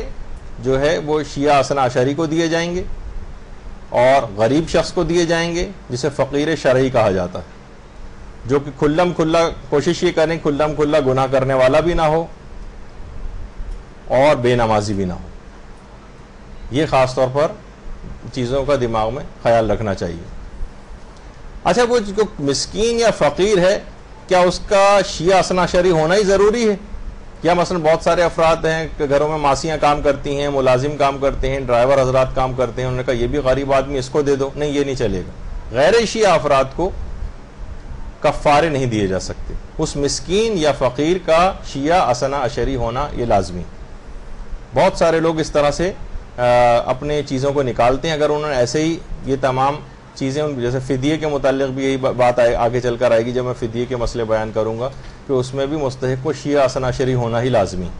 لیکن اگر کوئی شخص ایسا نہیں کر رہا ہے اور اس نے پچھلی غلطیاں ایسی کر دی ہیں, تو یہ نہیں کہ جو ہو گیا سو ہو گیا, آئندہ خیال رکھے. نہیں, ایسا نہیں. وہ ابھی تک مقروض رہے گا ان شیعہ مستحقین افراد کا, اور وہ جو غلطی کر دی ٹھیک ہے وہ صدقہ ہو گیا, چیریٹی ہو گئی, لیکن اسے کفارے ابھی بھی نہیں اترے. اس کو چاہیے کہ ان تمام کفاروں کو دوبارہ نکالے.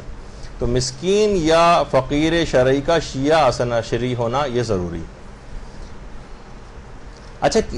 کیا فقیر شرعی کا عادل ہونا بھی ضروری ہے؟ جیسے کہ ابھی بس بے نمازی نہیں ہونا چاہیے اس کو, اور کھلم کھلا گناہ کرنے والا نہیں ہونا چاہیے, لیکن آپ کو اس کے بہت سارے گناہ پتہ ہے مثلا اور بھی, جس سے عدالت سے خارج ہو جاتا ہے وہ. تو بہرحال اس کا عادل ہونا لازمی نہیں. بس کھلم کھلا گناہ نہ کرتا ہو. اگر کوئی گناہ کیے بھی ہیں اس نے چھپ کر کے, لیکن آپ کو پتہ ہے مثلا آپ کی قریبی سہیلی ہے, بہن ہے, یا کوئی اور ہے, رشتہ دار ہے, اس طرح سے, تو اس کا عادل ہونا ضروری نہیں کہ نہیں آپ کہیں کہ بالکل پرفیکٹ ایک گناہ بھی جو نہ کرتا ہو, تو پھر وہ سارے کفارے ایسے کے ایسے ہی رکھے رہ جائیں گے آپ کے پاس, اور کوئی فرد ایسا نہیں ملے گا. تو بہرحال عادل ہونا لازمی نہیں ہے. بس اس بات کا خیال کر لیں کہ بے نمازی نہ ہو اور کھلم کھلا گناہ کرنے والا نہ. مثلا عورت ہے وہ بے پردہ نہ ہو, مرد ہے وہ داڑھی منڈا نہ ہو, اور اس طرح سے. اچھا, اب یہ بار بار یہ بات آئی کہ فقیر شرعی اور مسکین, اس میں کیا فرق ہے؟ دیکھیے, مسکین وہ ہوتا ہے جس کے پاس کچھ بھی نہیں ہوتا. بیچارے آپ نے دیکھا ہوگا روڈ کے کناروں پہ لوگ لیٹے ہوئے ہیں, کچھ بھی ان کے پاس نہیں. ہاں پروفیشنل ہیں تو ہو سکتا ہے ان کا بینک بیلنس کسی جگہ پر ہو, لیکن عام طور پر جو ہمیں نظر آتے ہیں بیچارے ہیروئنچی ٹائپ کے, یا جو بہرحال اس کا شیعہ اثنا عشری ہونا تو لازمی ہے. ایسا نہ ہو کہ ہیروئنچی کو مثلا پکڑا دیا جائے کوئی بھی جو روڈ پہ لیٹے ہوتے ہیں. لیکن میں یہ بتانے کے لیے کہ جن کے پاس کچھ بھی نہیں ہوتا وہ مسکین. اور ایک ہوتا ہے فقیر شرعی. فقیر شرعی کیا ہوتا ہے کہ جس کے پاس بہت کچھ ہو لیکن اس کے اخراجات اس کی جائز آمدنی سے زیادہ ہوں. خرچہ اس کا زیادہ ہو جاتا ہے, کہیں نہ کہیں سے اس کو قرضہ لینا پڑ سکتا ہے. اس کی 30-40-50 ہزار روپے سیلری ہو, کراچی میں رہ رہا ہے وہ, لیکن خاندان بڑا ہے اس کا, دیگر اور بھی اخراجات ہیں, دواؤں کے خرچے ہیں, بہت ساری اور چیزیں ہیں, بچوں کی اسکول کی فیسیں ہیں, کرائے پہ مکان میں رہتا ہے وہ, والدین کو بھی سپورٹ کرتا ہے, بہن بھائیوں کو بھی کرتا ہے. 40-50 ہزار بھی کم ہے. اب اس کو کہا جائے گا فقیر شرعی, چاہے یہ وائٹ کالر ٹائپ کا آپ کو آدمی نظر آ رہا ہو. جب بھی اس کو عام فقیر نہیں ہے, فقیر شرعی, چاہے یہ زیادہ کماتا ہے لیکن اس کے اخراجات اس کی کمائی سے بھی زیادہ ہیں, اس کو بھی بہت ساری چیزیں دی جا سکتی ہیں اور یہ مستحق ہو جاتا ہے. لیکن ظاہر ہے کہ جو ذرا وائٹ کالر حضرات ہوتے ہیں اس طرح سے مانگتے بھی نہیں ہیں وہ. جب بھی یہ کہ ان کو بتانا بھی ضروری نہیں, کسی نہ کسی بہانے سے بھی ان تک یہ چیزیں پہنچائی جا سکتی ہیں. البتہ آٹا واٹا لینے میں ہو سکتا ہے ان کو کوئی پریشانی ہو, یا ظاہر ہے کہ ایک عزت نفس وغیرہ کوئی مجروح ان تمام چیزوں میں نہیں ہونی چاہیے کسی بھی شخص کی. اچھا, اب فدیے, ویسے تو فدیے کا مسئلہ بھی چاہیں تو ابھی ہم چھوڑ دیتے ہیں, کیونکہ فدیے کی بھی بہت سارے مسئلے اس طرح کے ہیں کہ جو پوری فدیے کی گفتگو انشاءاللہ اگلی نشست میں ہماری آئے گی. اور اس میں بہت ہی بڑی غلطی فدیے کے اندر ہو رہی ہے. عام طور پر جو بہت سارے افراد ہوتے ہیں جو بیمار ہیں, مثلا وہ سوچتے ہیں کہ بیمار ہے تو چلو ابھی ہم فدیہ نکال دیں. روزے جیسے رکھتے جا رہے ہیں, روزے نہیں رکھ پا رہے ہیں, ان کا فدیہ نکالتے چلے جا رہے ہیں. یا رمضان کے بعد انہوں نے 30 کے 30 روزوں کا فدیہ نکال دیا, تو یہ سب غلط ہو جاتا ہے. ابھی میں جب انشاءاللہ اس کے مسئلے بتاؤں گا. فدیے کے اندر تو تقریباً ایسا لگتا ہے کہ 100% لوگ ہی غلط فہمی اور غلطی کا شکار, سوائے اس کے کہ جن کو صحیح طریقے سے یہ والے فدیے کے مسئلے پتہ ہوں. تو وہ ہم انشاءاللہ اگلی نشست میں ڈسکس کریں گے. اب ایک مسئلہ اور ہوتا ہے کہ کیا حالت روزہ, مثلا کسی کا گلا خراب ہے, لوگ کھنکارتے رہتے ہیں, کیا حالت روزہ میں غرارے کرنے کی اجازت ہے؟ یہ ایک مسئلہ ہے. تو اس کا جواب یہ ہے کہ جی ہاں, حالت روزہ میں غرارے کرنے کی اجازت ہے, بس شرط یہی ہے کہ پانی حلق سے نیچے نہ اترے. حلق سے اگر پانی نیچے اتر گیا, یعنی آپ نے اس طرح سے غرارے کیے اور اپنے گلے پہ کنٹرول نہیں رکھ پائے اور کچھ پانی حلق سے نیچے اتر گیا, تو اس روزے کو بھی آپ کو مکمل کرنا ہے. سارے دن حالت روزہ ہی میں اپنے آپ کو سمجھنا ہے اور اس روزے کی قضا بھی کرنا پڑے گی. اجازت تو ہے لیکن آپ کو اتنا کنٹرول ہونا چاہیے. لیکن اگر بے اختیار پانی غرارے میں حلق سے نیچے اتر گیا تو بس یہ گناہ اس کے اندر کوئی نہیں ہوگا, کیونکہ ظاہر ہے آپ کسی ضرورت کے تحت ہی غرارے کر رہی تھی, گلا وغیرہ خراب تھا, لیکن بے اختیار پانی حلق سے نیچے اتر گیا تو اس روزے کی قضا کرنی ہے. اس دن پورے دن امساک کرنا ہے, تمام روزہ توڑنے والی چیزوں سے بھی اپنے آپ کو بچانا ہے, اس روزے کو مکمل کرنا ہے, اور بعد رمضان اس روزے کی قضا بھی کرنا پڑے گی اگر پانی غلطی سے حلق سے نیچے اتر گیا. نہیں اگر اترا اور آپ نے بڑی پرفیکشن کے ساتھ غرارے کیے تو پھر کوئی مسئلہ نہیں ہے, بالکل جائز ہے, کوئی حرج نہیں. پچھلی دفعہ یہ بات بھی بیان ہوئی تھی کہ بہت سارے افراد جو ہیں جو سحری کر رہے ہوتے ہیں اور اذان کی آواز آنے لگی اور اس وقت تک وہ کھاتے رہے. ٹھیک ہے, اب معلوم یہ چلا کہ ہماری گھڑی مثلا پیچھے رہ گئی تھی. یہ تو باقاعدہ آقا سستانی سے استفتاء بھی کیا گیا. انہوں نے یہ جواب دیا کہ اس کو اس تمام دن اپنے آپ کو روزہ توڑنے والے تمام کاموں سے بھی بچانا ہے اور اس کے بعد اس روزے کی قضا بھی کرنا پڑے گی. جو آپ اس طرح سے آپ نے چاہے گھڑی پیچھے رہ گئی تھی یا کوئی اس طرح کا عذر بھی تھا, لیکن اس وقت آپ کھاتے پیتے رہے جبکہ روزہ کا وقت ختم ہو چکا تھا, روزہ یعنی شروع ہو چکا تھا, یعنی روزہ کا ٹائم آ چکا تھا اور روزہ شروع ہو چکا تھا, اس کے بعد تک آپ کھاتے پیتے رہے, چاہے کہ آپ کو بعد میں پتہ چلے کہ گھڑی پیچھے رہ گئی تھی. یا مثلا آپ نے کسی قابل اعتبار شخص سے پوچھا کہ کیا وقت سحر ختم ہو گیا ہے, اس نے کہا نہیں ختم نہیں ہوا, ابھی کھا پی سکتے ہیں, اور آپ نے کھا پی لیا. بعد میں پتہ چلا کہ وقت ختم ہو چکا تھا, اس نے غلط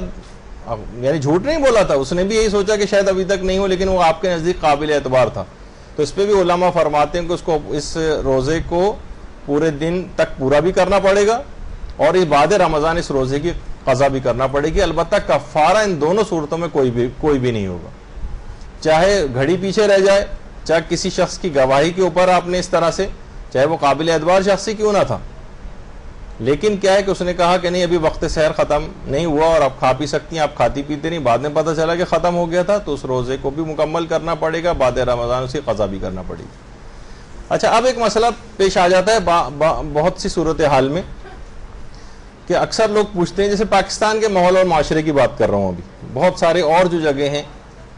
کہ جہاں تقیہ وغیرہ کے مسئلے آ جاتے ہیں, ابھی فی الحال وہ ڈسکس نہیں کر رہے, کہ اہل سنت کے ساتھ افطار کرنا پڑ جاتا ہے یا کچھ ایسی غیر شیعہ افراد کے ساتھ افطار کرنا پڑ جاتا ہے, تو کیا کوئی حل ہے کہ ہم ان کے ساتھ افطار کر سکیں؟ تو اس کا جواب یہ ہے کہ اس کا کوئی حل نہیں, فی الحال اس کا کوئی حل نہیں. یعنی ان کے آپ کو اتنی تاخیر ہی کرنا پڑے گی, جب آپ کا وقت آ جائے گا اس کے بعد آپ افطار کریں. بہت سارے افراد جو اس طرح سے جوائنٹ فیملی سسٹمز کے اندر رہتے ہیں, ایسی جگہ پر پہنچ گئے, باس موجود ہیں وہاں پر, آفس والے موجود ہیں, اب اتنی دیر تک 10-12 منٹ تک اگر ہم انتظار کریں تو بعض اوقات عجیب سا لگ رہا ہوتا ہے, لیکن بہرحال یہ کہ آپ کو احتیاط ہی کرنا ہے, فی الحال ایسا کوئی مسئلہ ہے نہیں. اچھا, اب بہت سے افراد یہ بھی پوچھتے ہیں کہ اگر بہت اچھے کھانے وغیرہ پک رہے ہیں گھر میں اور افطار کے اندر, تو بعض اوقات منہ میں پانی بھر آتا ہے. منہ میں پانی بھرا ہے تو کیا اگر ہم اس پانی کو نگل جائیں تو اس سے روزے پر کوئی فرق پڑتا ہے؟ تو اس کا جواب ہے کہ نہیں, اس سے کوئی فرق نہیں پڑتا. منہ میں جو پانی بھر آتا ہے اور وہ اس پانی کو اگر آپ نگل جائیں تو اس سے روزے پر کوئی فرق نہیں پڑتا. ایک یہ مسئلہ ہوا. اس کے بعد ایک مسئلہ اس بالغہ 9 سالہ بچی کا مسئلہ ہے جو حکم روزہ سے ناواقف تھی اور اس کے والدین نے اس کو روزے نہیں رکھوائے. اب وہ مثلا بچی بڑی ہو جائے, عام طور پر ہمارے ہیں جو بہت چھوٹی عمر کی اس طرح کی 9 سال کی جو بچیاں ہوتی ہیں, والدین ان کو پتہ بھی نہیں ہوتا, والدین نے روزے رکھوا دیے تو انہوں نے رکھ لیے, ورنہ نہیں رکھوا رہے تو ان کو کچھ پتہ ہی نہیں, ظاہر ہے کہ عمر کے اعتبار سے. تو بہت سی بچوں کو پہلے سے اس طرح سے وہ بھی کرنا چاہیے, جیسے کہ تربیت اولاد کی جو کتاب جو ہے جو مدرسے کی طرف سے چھپی ہے, اس کے اندر بھی یہ چیز آئی ہے کہ بچوں کی جو شرعی برتھ ڈیز جو ہوتی ہیں, جو قمری لحاظ سے جو منانی چاہیے, اور اس میں پہلے سے کئی مہینوں پہلے سے بچے کو سائیکولوجیکلی آپ کہیں کہ اب بھائی اب اتنے دن رہ گئے, اب صرف 6 مہینے رہ گئے, اب صرف 4 مہینے رہ گئے کہ پروردگار تم پر اتنا انعام و اکرام کرے گا کہ تم پر شرعی واجبات جو ہے نافذ ہو جائیں گے, تم پر اتنی پروردگار کی نگاہ کرم ہوگی. جیسے خواتین کے لیے بھی کہا جاتا ہے نا کہ بہت سارے مرد حضرات جب اپنی برتری کا اظہار کر رہے ہوتے ہیں تو آپ علماء کہتے ہیں کہ ان خواتین کے اوپر یعنی پروردگار نے ان کو جو مکلف بنایا ہے مردوں سے کہیں پہلے. لڑکا تو 15-16 سال کی عمر تک ایسی ڈنڈے بجاتا باہر پھر رہا ہوتا ہے اور نہ اس پہ نماز واجب ہوتی ہے نہ کچھ ہوتا ہے, مرد حضرات کے حوالے سے کہہ رہا ہوں. لیکن خواتین پہ 9 سال مکمل ہونے کے بعد 10ویں سال کے پہلے دن ہی جو یہ پروردگار ان کو مکلف کر دیتا ہے, شرعی ذمہ داری ڈال دیتا ہے, اتنا قابل اعتبار ان کو سمجھتا ہے کہ ان ذمہ داریوں کو پورا کر سکتی. تو بعض اوقات یہ کوئی اپنے آپ کو مردوں کے کہنے کی وجہ سے آپ کسی ذہنی پستی کا شکار نہ ہو. آپ کی اپنی ایک عظمت ہے پروردگار کی نگاہ میں جو آپ کو عمر کے اعتبار سے اس انداز سے کہ وہ آپ مسلح پر 9-10 سال کی بچی نظر آتی جبکہ 15-16 سال کا لڑکا کیلنڈروں کی طرح سے باہر آورا گردی کر رہا ہوتا ہے بعض اوقات. تو بہرحال تو ایسی بچی جو 9 سال کی ہو چکی اور وہ حکم روزہ سے بھی ناواقف ہے اور والدین حضرات جنہیں ان کو اس کو روزے نہیں بھی رکھوائے, تو کیا اس بچی کو قضا اور کفارہ دونوں انجام دینے پڑیں گے؟ تو اس کا جواب ہے کہ صرف جب بعد میں جب اس کو اتنی سمجھ آ گئی, اس نے روزے رکھنے شروع کر دیے, تو یہ کیلکولیشن کرے گی اور جو روزے اس نے بلوغ کے بعد نہیں رکھے فقط ان کی قضا انجام دینی ہے, کفارہ اس کے اوپر کوئی بھی نہیں آئے گا. البتہ والدین اس لحاظ سے جو مزاحم ہوئے ہیں, بعض اوقات 9-10 سال کی جو عمر کے لحاظ سے بالغ ہو چکی ہیں بچیاں اور وہ روزہ رکھنا چاہتی ہیں تو مزاحم ہو جاتے ہیں, خاندان والے آ جاتے ہیں اور صورت میں لعنت ملامت کرتے ہیں والدین کو, کیوں اتنی چھوٹی سی بچی کو مصیبت میں ڈال دیا اور روزہ رکھوا دیا. یعنی پروردگار عالم گویا ان چیزوں سے مصلحتوں سے واقف نہیں, ہم زیادہ اس بچی کی مصلحت سمجھتے ہیں کہ یہ جسمانی اعتبار سے اس قابل نہیں کہ روزہ رکھ سکے, معاذ اللہ. تو بہرحال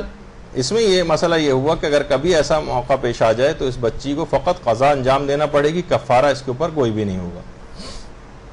اچھا, اب اس کے بعد ایک مسئلہ اور اس میں بیان کر دیا جائے کہ اگر کسی شخص پر خود اپنے ماہ رمضان کے قضا روزے باقی ہوں. دیکھیں ہم متفرق روزوں کے مسئلے ڈسکس کر رہے ہیں کیونکہ عمومی زندگی میں چیزیں پیش آتی ہیں کہ رمضان کے قضا روزے آپ پر واجب تھے. اچھا, اگر کوئی شخص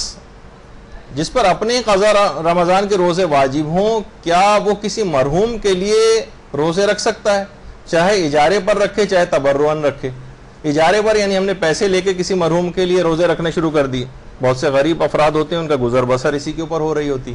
اجارے پر روزے رکھتے ہیں. بہت سے طالب علم اجارے پر روزے رکھتے ہیں جو مالی اعتبار سے دینی تعلیم حاصل کر رہے ہیں لیکن مالی اعتبار سے اپنے آپ کو اس قابل نہیں پاتے ہیں کہ اپنے اخراجات جو ہے مکمل طور پہ اٹھا سکیں, تو ایسے وسائل نہیں ہوتے ان کے پاس, تو پھر اجارے کے اوپر روزے رکھتے ہیں, اجارے پر نمازیں پڑھتے ہیں. یعنی پیسے لے کے روزہ رکھنا اور نماز پڑھنا مرحومین کے. تو ایک تو چیز یہ ہو گئی, یا تبرعاً ہم رکھ رہے ہیں, مثلا کسی کے بھائی کا انتقال ہو گیا, کسی کے والد کا انتقال ہو گیا اور وہ بڑا بیٹا نہیں ہے, مثلا بڑے بیٹے پہ تو واجب ہو جاتا ہے. ابھی مسئلہ بھی آئے گا شاید خواتین کے اعتبار سے بھی کہ خواتین کے اوپر بھی واجب ہو سکتی ہیں چیزیں کچھ مراجع کے نزدیک.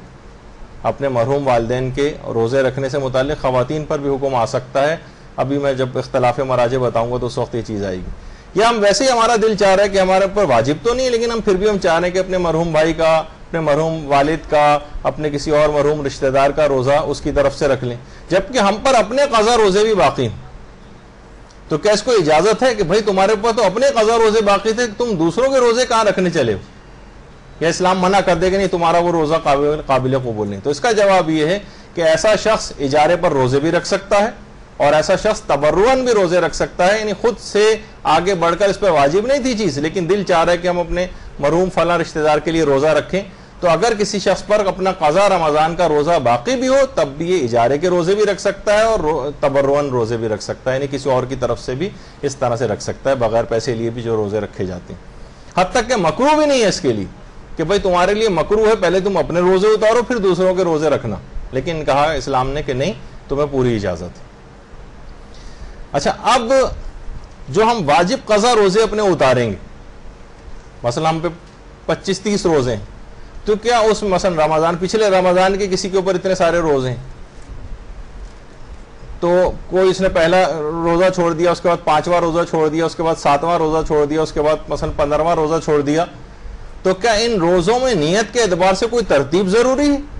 کہ ہم نیت کریں گے پہلے رمضان کا روزہ ہے, یہ تیسرے رمضان کا روزہ ہے, 5ویں رمضان کا قضا روزہ میں رکھ رہا ہوں, یہ 15ویں رمضان کا قضا روزہ میں رکھ رہا ہوں، کیا یہ مجھ پر واجب ہے؟ جواب ہے کہ نہیں، یہ بھی واجب نہیں۔ روزوں میں اس اعتبار سے کوئی نمبروں کی ترتیب جو ہے واجب نہیں کہ کون سا والا روزہ آپ رکھ رہے ہیں، نہیں، بس روزہ رکھ رہے ہیں۔ پچھلے رمضان میں 10-15 روزے میرے قضا ہوئے تھے، ان میں سے ایک روزہ ہی ہے، کون سا والا؟ نمبروں کی کوئی ترتیب آپ کے لیے واجب نہیں ہے، اس کا خیال کرنا۔ اچھا، پھر ایک مسئلہ یہ بھی آتا ہے کہ اگر کوئی شخص حالت سفر میں مر جائے، حالت سفر میں، تو کیا ورثاء کے لیے سفر کے ایام کی قضا کروانا ضروری ہے؟ مثلا وہ سفر میں تھا، سفر میں جو روزے قضا ہوتے ہیں یہ تو عذر شرعی بہرحال اس کے پاس تھا، وہ زندہ ہوتا تو اپنے ان روزوں کی قضا کرتا، تو کیا رشتہ داروں کے لیے ضروری ہے کہ سفر میں جو اس کے روزے، سفر میں وہ مر گیا تو ان کے ان روزوں کی قضا کروائے؟ تو جواب ہے کہ جی نہیں، سفر کے ایام کی قضا کروانا ضروری نہیں ہے اگر وہ شخص، کوئی شخص حالت سفر میں مر جائے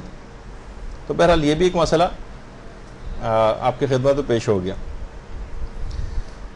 اچھا، اب پھر ایک مسئلہ پیش آتا ہے بہت زیادہ بوڑھے افراد کا، جو پچھلی دفعہ ایک چیز بیان ہوئی تھی، بوڑھے افراد کے حوالے سے ایک بات آئی تھی۔ دیکھیے، اگر بوڑھے افراد اگر روزہ رکھ سکتے ہیں تو ان پر روزہ رکھنا ضروری، یعنی فقط بوڑھا، بہت سے لوگ ہیں بالکل فٹ ہیں، 80 سال کے بھی بعض اوقات ہوتے ہیں، تو صرف ہم یہ نہیں کہ آپ توضیح مسائل میں پڑھ لیں کہ بوڑھے افراد کے اوپر سے روزہ معاف ہے، نہیں، بوڑھے افراد اگر روزہ رکھ سکتے ہیں تو روزہ رکھنا واجب ہے ان کے لیے۔ اب بہت سے بوڑھے افراد ایسے ہوتے ہیں کہ روزہ رکھنا ان کے لیے 2 کیٹیگریز ہو گئی۔ اب آپ فقہی مسئلہ سن لیجئے، پچھلی دفعہ تو بہت سی چیزیں تیز رفتاری کے ساتھ بیان ہوئی تھی، زیادہ ڈیپتھ میں نہیں گیا تھا میں۔ اگر کوئی شخص بوڑھا ہے اور روزہ رکھنا اس کے لیے باعث مشقت، تو ایسے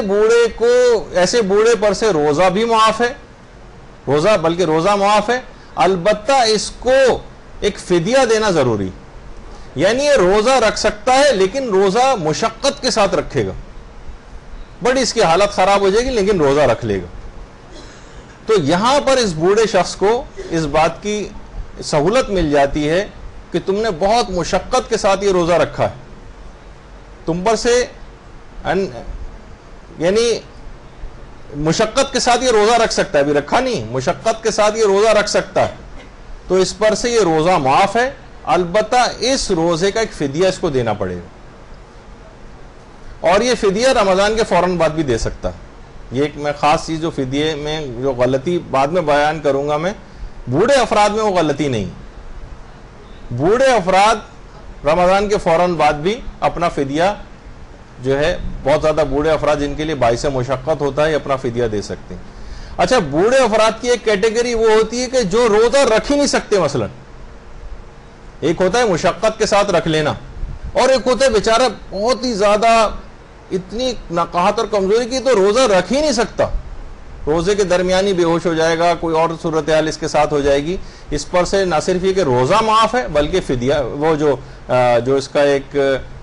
فدیہ دینا ہوتا ہے وہ بھی معاف ہے۔ جو آپ نے اس سے پہلے سنا کہ مشقت سے جو روزہ رکھ لے گا تو اس پر سے روزہ تو معاف ہے ہی، یعنی اس میں اتنی طاقت تھی کہ بہرحال مشقت برداشت کر کے روزہ رکھ لے گا تو بڑھاپے کی وجہ سے اس پر سے یہ روزہ معاف ہو جائے گا، لیکن ایک فدیہ دینا پڑتا ہے۔ لیکن جو رکھ ہی نہیں سکتا اس پر فدیہ بھی نہیں ہے، فدیہ بھی نہیں ہے اس کے اوپر، اور نہ روزے کی اس کو کوئی قضا کرنا۔ البتہ یہ بوڑھے افراد، اس میں ابھی یہ صلاحیت نہیں تھی اس رمضان میں، اور رمضان کے بعد مثلا انہوں نے ایسی غذائیں کھائیں ہیں، اپنے آپ کو ایسا وہ کیا، بعد میں بالکل فٹ ہو گئے، تو اکثر علماء یہ فرماتے ہیں کہ احتیاط واجب ہے کہ ان روزوں کی قضا کرنا پڑے گی ان بوڑھے افراد کو بھی، یعنی جو اس وقت نہیں رکھ سکتے تھے لیکن بعد میں ان میں اتنی صحت یا جسمانی اتنی قوت آ گئی کہ یہ روزہ رکھ سکتے ہیں بعد میں رمضان گزرنے کے، تو ان پر احتیاط واجب کی بنا پر ان روزوں کی قضا پھر آ جائے گی۔ لیکن اگر ایسی صورتحال نہیں ہوتی کوئی، تو وہی 2 کیٹیگریز بوڑھوں کی بنیں گی، جو مشقت کے ساتھ رکھ سکتا ہے اس پر سے معاف تو ہے، البتہ فدیہ دینا پڑتا ہے، جو رکھ ہی نہیں سکتا اس پر سے اس کی کوئی قضا بھی نہیں ہے اور نہ کوئی فدیہ۔ اور بعد رمضان اگر اتنی طاقت ان بوڑھے افراد میں پیدا ہو جائے تو احتیاط واجب ہے کہ ان کو دوبارہ رکھے۔ اچھا، ابھی ایک مسئلہ ایک آیا تھا کہ جو کفارہ تاخیر وغیرہ بھی دیے جاتے ہیں، کیا اس میں، یا جو اور کفارے بھی، کیا اس میں آٹا ہی دینا ضروری ہے یا چاول دالیں وغیرہ بھی دے سکتے ہیں؟ جواب ہے کہ جی ہاں دے سکتے ہیں، لیکن کیا ہے، اور گروسریز نہیں دلوا سکتے. ٹوتھ پیسٹ دلوا رہے ہیں اور صابن دلوا رہے ہیں، یا مہینے کا جو خرچہ ہے جس میں اور چیزیں شامل ہو جاتی ہیں وہ دلوا رہے ہیں، نہیں. یا واشنگ پاؤڈر دلوا رہے ہیں مثلا، یہ نہیں کہ ہم نے مہینے کے ایک خرچہ ایک پورا جو عام طور پر ایک پیک بنتا ہے ہم نے وہ چیزیں اس کو دلوا دی اتنے پیسوں میں، نہیں، یہ نہیں چلے گا. یعنی اس کو صرف وہی چیزیں، کوشش یہی کریں کہ یہی آٹا چاول اور دالوں کی حد تک معاملہ رہے. اچھا، پھر ایک سوال یہ بھی ہوتا ہے، اب اس کی بہت زیادہ ڈیٹیل میں تو نہیں جاؤں گا، الگ سے کسی کو اگر یہ کام کروانا ہے تو وہ پوچھ سکتا ہے کہ کیا روٹی کو بطور کفارہ دیا جا سکتا ہے؟ یعنی روٹی پکوا کر ہم بطور کفارہ جو ہے وہ دے دیں. تو علماء فرماتے کہ جی ہاں اس کی بھی اجازت ہے، روٹی کو بھی بطور کفارہ دیا جا سکتا ہے. اچھا، اب بہت سارے افراد ہیں کہ جنہوں نے پچھلی زندگی میں خوب کھاتے پیتے اور روزے بہت قضا کی، اور اتنی زیادہ دن گزر گئے، 30-40 سال اسی طرح سے گزارتے آ رہے ہیں، کبھی کچھ روزے رکھے کبھی نہیں رکھے، کبھی روزے رکھے کبھی نہیں رکھے. یہ آخر اپنے پچھلے قضا روزوں کا حساب کیسے کریں گے؟ یہ اپنے پچھلے قضا روزوں کا حساب کیسے کریں؟ تو علماء یہ فرماتے ہیں اس سلسلے میں کہ کم سے کم روزوں کا حساب کریں، کہ کم سے کم اتنے جس میں ان کے دلی اطمینان ہو جائے کہ کم سے کم اتنے تو مجھ پر واجب ہوں گے ہی، اتنے تو میں نے قضا کیے ہی کیے ہوں گے. ایک ہوتا ہے زیادہ سے زیادہ فگر کہ نہیں مجھے یہ لگ رہا ہے کہ میں نے مثلا 300 روزے قضا کی، زیادہ سے زیادہ اتنے، لیکن کم سے کم 200 تو کیے ہی کیے، تو اب اس پر واجب ہو جائے گا کہ ان 200 روزوں کی قضا کرے، اور کفارے الگ ہوں گے، وہ تو ظاہر الگ سے ایک پینلٹی دینا پڑتی. تو یہ اتنا آسان مسئلہ نہیں کہ جب یہ ساری زندگی کس طرح سے چڑھتے جاتے ہیں، اور جب انسان حساب کتاب کرنا شروع کرتا ہے تو واقعی پھر وہ بڑا پریشان ہوتا ہے. تو کیسے حساب کریں؟ دیانت داری کے ساتھ، اپنے اور خدا کے درمیان آپ کے معاملہ ہے. آپ پوری دیانت داری سے اس بات کو کیلکولیٹ کریں کہ کتنے آپ جو ہے آپ پر روزے چھوٹے ہوں گے، کتنے کم سے کم. تو کم سے کم روزوں کا شریعت نے کہ جس پہ آپ کو اطمینان ہو جائے کہ اتنے تو روزے میں نے نہیں رکھے ہیں، یہ تو مجھے اطمینان، تو بس اتنے روزوں کی آپ کو قضا کرنی ہے، اس میں زیادہ سے زیادہ روزوں کی طرف نہیں جانا. تو یعنی زیادہ والی فکر کو آپ کو چھوڑ دینے کا اسلام نے ایک بہرحال ایک سہولت دی ہے، لیکن کم سے کم اتنے روزے تو رکھنے پڑیں گے. اچھا، پھر ایک مسئلہ یہ بھی آتا ہے کہ اگر کوئی مومن کوئی دعوت دے، تو آپ نے اس سے پہلے سنا تھا کہ مستحبی روزہ توڑا جا سکتا ہے، بلکہ مستحب ہے کہ مومن اگر خوش ہو رہا ہو آپ کی دعوت کو قبول کرنے سے، وہ آپ کا روزہ کھلوانا چاہ رہا ہے. بہت سے افراد ریزسٹ کرتے ہیں ذرا کہ نہیں ہمیں روزہ مکمل ہی کرنے دو، جبکہ زیادہ ثواب مومن کی دعوت پر افطار کرنے کا، بلکہ اس میں کئی ثواب ملتے ہیں. ایک تو اس میں ایک ثواب وہ بھی ہوتا ہے کہ مومن کے دل کو خوش کرنے کا بھی اس کو ثواب مل جاتا ہے. روزے کو پورا کرنے میں ثواب کم ہے، اور سمجھے مومن کی دعوت پر مستحب روزے کے افطار کرنے میں ثواب زیادہ ہے. اچھا، کیا ہم یہ کر سکتے ہیں کہ مثلا ہم افطار کرانے میں ہم مثلا کوئی سگریٹ پینے والا دوست ہے، ہم نے سگریٹ سور لگائی اس کو دے دی کہ لو میری طرف سے افطار، یا ہم نے ایک شاہی سپاری جو نکالی اس کو مثلا دے دی کہ لو اس سے افطار کرو. تو علماء یہاں پر یہ بات بیان فرماتے ہیں، بہت سے استفتات کے اندر یہ چیز آئی ہے کہ فقط صرف اتنی ایسی چیز سے افطار کرانا یہ معتبر نہیں ہے روزہ توڑنے کے لیے. کھانے کی دعوت ہونا یہ معتبر ہے. کھانے کی دعوت یعنی مذکورہ چیزیں کافی نہیں ہے، جس طرح کی چھوٹی صرف ایک گلاس پانی کا دے دیا، ایک کھجور لا کے پکڑا دی، یا مثلا جیسے میں نے کہا سگریٹ پکڑا دی اس کو لا کے، ایک ٹافی دے دی مثلا کہ لو اس سے افطار کرو، اس کے بعد ہم چلتے بنے کہ ہمیں تو ثواب مل گیا. نہیں، کھانے کی دعوت ہونا چاہیے. تو بہرحال یہ دماغ میں رہے کہ استفتات کے اندر علماء نے یہ بات نقل کی. اچھا، اب ایک مسئلہ بہت زیادہ پیش آ جاتا ہے، اور وہ ہے بے روزے دار شخص کو کھانا دینے کا مسئلہ. گھروں میں بہت سارے افراد اس طرح کے ہوتے ہیں کہ جو روزے نہیں رکھ رہے ہیں، نافرمانی کرتے ہوئے روزے نہیں رکھ رہے ہیں. ہاں، کسی کو عذر شرعی ہے، مثلا کوئی شخص بیمار ہے، یہ عذر شرعی ہے اس کے پاس، اس کو کھانا دیا جا سکتا ہے ماہ رمضان. مسافر ہے، ہمارے پاس دوسرے شہر سے آیا ہے کوئی رشتہ دار اور 10 روز سے کم کا اس کا سفر ہے, 3-4 دن بعد چلا جائے گا, اس پہ روزہ نہیں, اس کو ہم اس کو دے سکتے ہیں کھانا. یا مثلا کوئی عورت ماہانہ نجاست کے عالم میں ہے, اس کے پاس عذر شرعی, اس کو بھی کھانا دیا جا سکتا ہے. تو جو بے روزے دار لیکن اشخاص ہیں ان کو کھانا دینا جائز نہیں. مثلا شوہر ہے کسی عورت کا اور وہ روزے نہیں رکھتا ہے, وہ کھانا پکا کے ٹرے سجا کے اس کے سامنے لے کر آئے, یہ حرام ہو جائے گا جی. اور اسی طرح سے کوئی مثلا مزدور گھر پہ آتے ہیں, کام کرتے ہیں, وہ آ کے کہتے ہیں ذرا باجی پانی دے دیجئے, روزہ نہیں رکھا ہوا انہوں نے. یا مثلا گھروں میں کام کرنے والی ماسیاں ہوتی ہیں, روزے سے نہیں ہیں اور گھر میں شام تک کام کر رہی ہیں, ان کو کھانا دینے کا ایک مسئلہ ایک آتا ہے. تو اس کے اندر جو اصل مسئلہ ہے اس کی روح کو آپ سمجھیں, وہ یہ ہے کہ اگر ان ایسے افراد کو کھانا دینے سے حتیٰ کہ ماہ رمضان شمار ہوتی, ماہ رمضان کا احترام مجروح ہوتا, تو پھر ان کو کھانا دینا جائز نہیں. اس کو بے حرمتی سمجھا جائے گا اس مہینے کی. ایسے افراد کو کھانا دینے کی اجازت نہیں, کھانا دینے کی اجازت نہیں. اور ہاں البتہ بہت سے ایسے جیسے غیر مسلم ممالک ہیں, بہت سے لوگوں نے سوال بھی کیا کہ بھئی ہم تو کافر ممالک میں ہیں اور مثلا کسی ریسٹورنٹ میں کام کرتے ہیں اور وہاں پر کھانا سرو کرنا ہی ہماری ذمہ داری ہے, تو وہاں پر تو ظاہر ہے کہ نان مسلم ہے سارے وہ, تو وہاں پر کیونکہ اس مہینے کی حد تک اور بے حرمتی نہیں سمجھی جائے گی, تو لہٰذا وہاں پر یہ کام جائز. لیکن مسلمان علاقوں میں ایسے افراد کے لیے جو ویسے ہٹے کٹے ہیں اور کوئی عذر شرعی ان کے پاس نہیں, ان کو کھانا دینا یہ جائز نہیں. کھانا دینا انہوں نے کہا کہ پانی پلا دیجئے, آپ نے پانی لے جا کے ان کو دے دیا, وہ پانی پی رہے ہیں, نہیں یہ جائز نہیں. بلکہ ایک مسئلہ تو ایک خاتون نے آقا سیستانی سے بھی پوچھا کہ میرا شوہر روزے نہیں رکھتا ہے اور کھانا نہیں دوں تو مارتا ہے, مجبور کرتا ہے, برا بھلا کہتا ہے, بعض اوقات طلاق کی دھمکی بھی دینے لگتا ہے. ایک مسئلہ ہے, باقاعدہ استفتاء پوچھا گیا, تو میں کیا کروں. آقا سیستانی دیکھیے بہت سارے شوہر اس طرح کے ہوتے ہیں کہ جناب وہ ویسے بالکل ہٹے کٹے ہیں لیکن یہ کہ روزہ نہیں رکھ رہے ہیں اور مار پیٹ بھی رہے ہیں یا برا بھلا کہہ رہے ہیں, گھر کا ماحول مقدر خراب کیا ہوا ہے انہوں نے کہ بھئی تمہیں اس سے کیا, ہر آدمی کا اپنا, ہر شخص کو اپنی قبر میں جانا ہے اور کیوں نہیں دیا جا رہا, مجھے ظاہر ہے کہ بلیک میل کرتے ہیں اس طرح سے. تو آقا سیستانی نے جواب دیا کہ آپ کھانا تیار کر سکتی ہیں اس کے لیے, مگر کھانا سرو نہ کریں, سجا کر نہ دیں. وہ جا کے جائے کچن میں جائے, خود ہی کچن میں سے نکال کے پتیلی میں سے کھا لے, جب تک کہ آپ کو کوئی نقصان نہ ہو. ہاں اگر آپ کو نقصان پہنچنے کا احتمال, جیسے طلاق دے رہا ہے, وہ مار پیٹ رہا ہے, بہت زیادہ برا بھلا کہہ رہا ہے, بہت یعنی آپ کی زندگی مشقت میں آ رہی ہے اس وجہ سے, تو پھر آپ صرف بھی کر سکتی ہیں,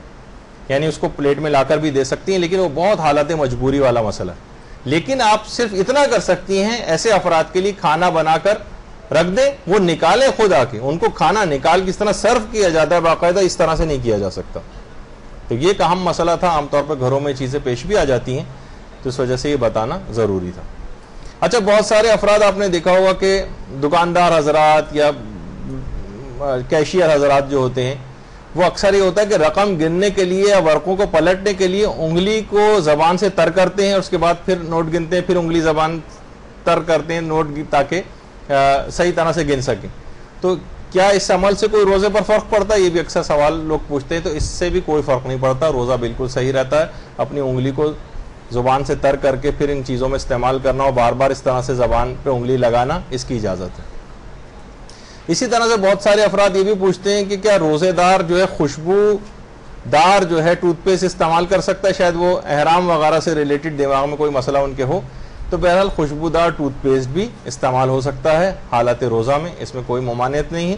بس یہ کہ حلق کے اندر کوئی چیز نہیں جانی چاہیے. ٹوتھ برش اگر کوئی شخص کر رہا ہے تو اس کی احتیاط اس کو کرنی پڑے گی.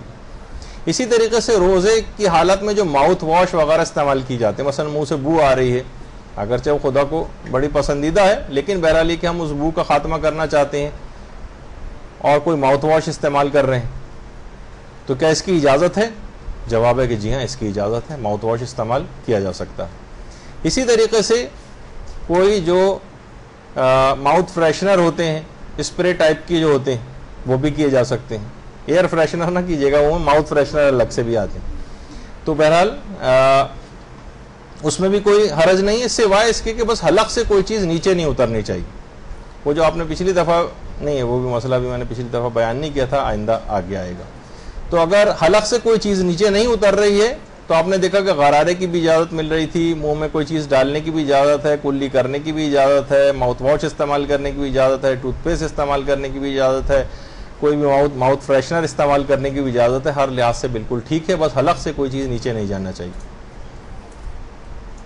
پھر ایک مسئلہ یہ بھی آتا ہے خواتین کے اعتبار سے کہ دیکھیے کیا خواتین جو اپنے روزوں کو ناقص نہیں کرنا چاہتی، یہ نہیں چاہتی کہ بھئی ہم اپنے روزوں کو قضا کریں، کیا وہ گولیاں کھا کر اپنی ماہانہ عادت کو روک سکتی ہیں تاکہ ہم اس میں ماہ مبارک میں پورے روزے رکھ لیں اور بعد میں پھر ہمیں قضا نہ کرنا پڑے اور اپنے پیریڈز کو روک لیں گولیاں کھا کر؟ تو جواب ہے کہ جی ہاں، اس کی بھی اجازت ہے، اس کی اجازت ہے. عورتوں کو اجازت ہے کہ اس طرح سے ماہانہ عادت کو روک کر اپنے روزے کو پورا کر سکتی ہیں، اس میں کوئی حرام پہلو یا اس طرح کا کوئی پہلو وہ نہیں آتا ہے. اچھا، پھر ایک مسئلہ ایک یہ بھی ہے کہ دیکھیے یہ بات یاد رکھ لیجئے کہ مسافر سفر میں نہ یہ رمضان کا کوئی روزہ رکھ سکتا ہے، نہ کوئی ادا روزہ رکھ سکتا ہے، نہ کوئی قضا روزہ رکھ سکتا ہے، نہ کوئی مستحبی روزہ رکھ سکتا ہے، نہ کوئی کفارے کا روزہ رکھ سکتا ہے. مسافر سفر میں خواہ وہ سفر کتنا ہی آرام دہ کیوں نہ ہو، اس کو اس بات کی اجازت نہیں ہے کہ وہ سفر میں روزہ رکھے، سوائے ایک صورت میں کہ مدینے میں جو حاجت کے روزے رکھے جاتے ہیں، صرف وہ اگر کسی کے قضا روزے اس پر باقی بھی ہیں تب بھی مدینے میں حاجت کے روزے رکھ سکتا ہے. اور کچھ علماء کہتے ہیں کہ نظر کر کے بھی اپنے اوپر روزوں کو واجب کیا جا سکتا ہے، وہ الگ ایک اختلاف ہے جو کہ فی الحال اس کی تفصیل میں ہم نہیں جا رہے. لیکن ایک دماغ میں یہ چیز بہرحال یہ بات دماغ میں رہے کہ حالت سفر میں مسافر نہ رمضان کا روزہ رکھ سکتا ہے، نہ ادا، نہ قضا، نہ مستحب، نہ کفارے کا کوئی سا بھی روزہ نہیں رکھ سکتا، سوائے ایک دو مقامات ہیں جو بھی میں نے بتائے. اچھا، اگر کسی شخص کے مثلا 5 روزے ہی پچھلے سال کے قضا باقی ہیں اور اگلا رمضان شروع ہونے میں 5 ہی دن رہ جائیں،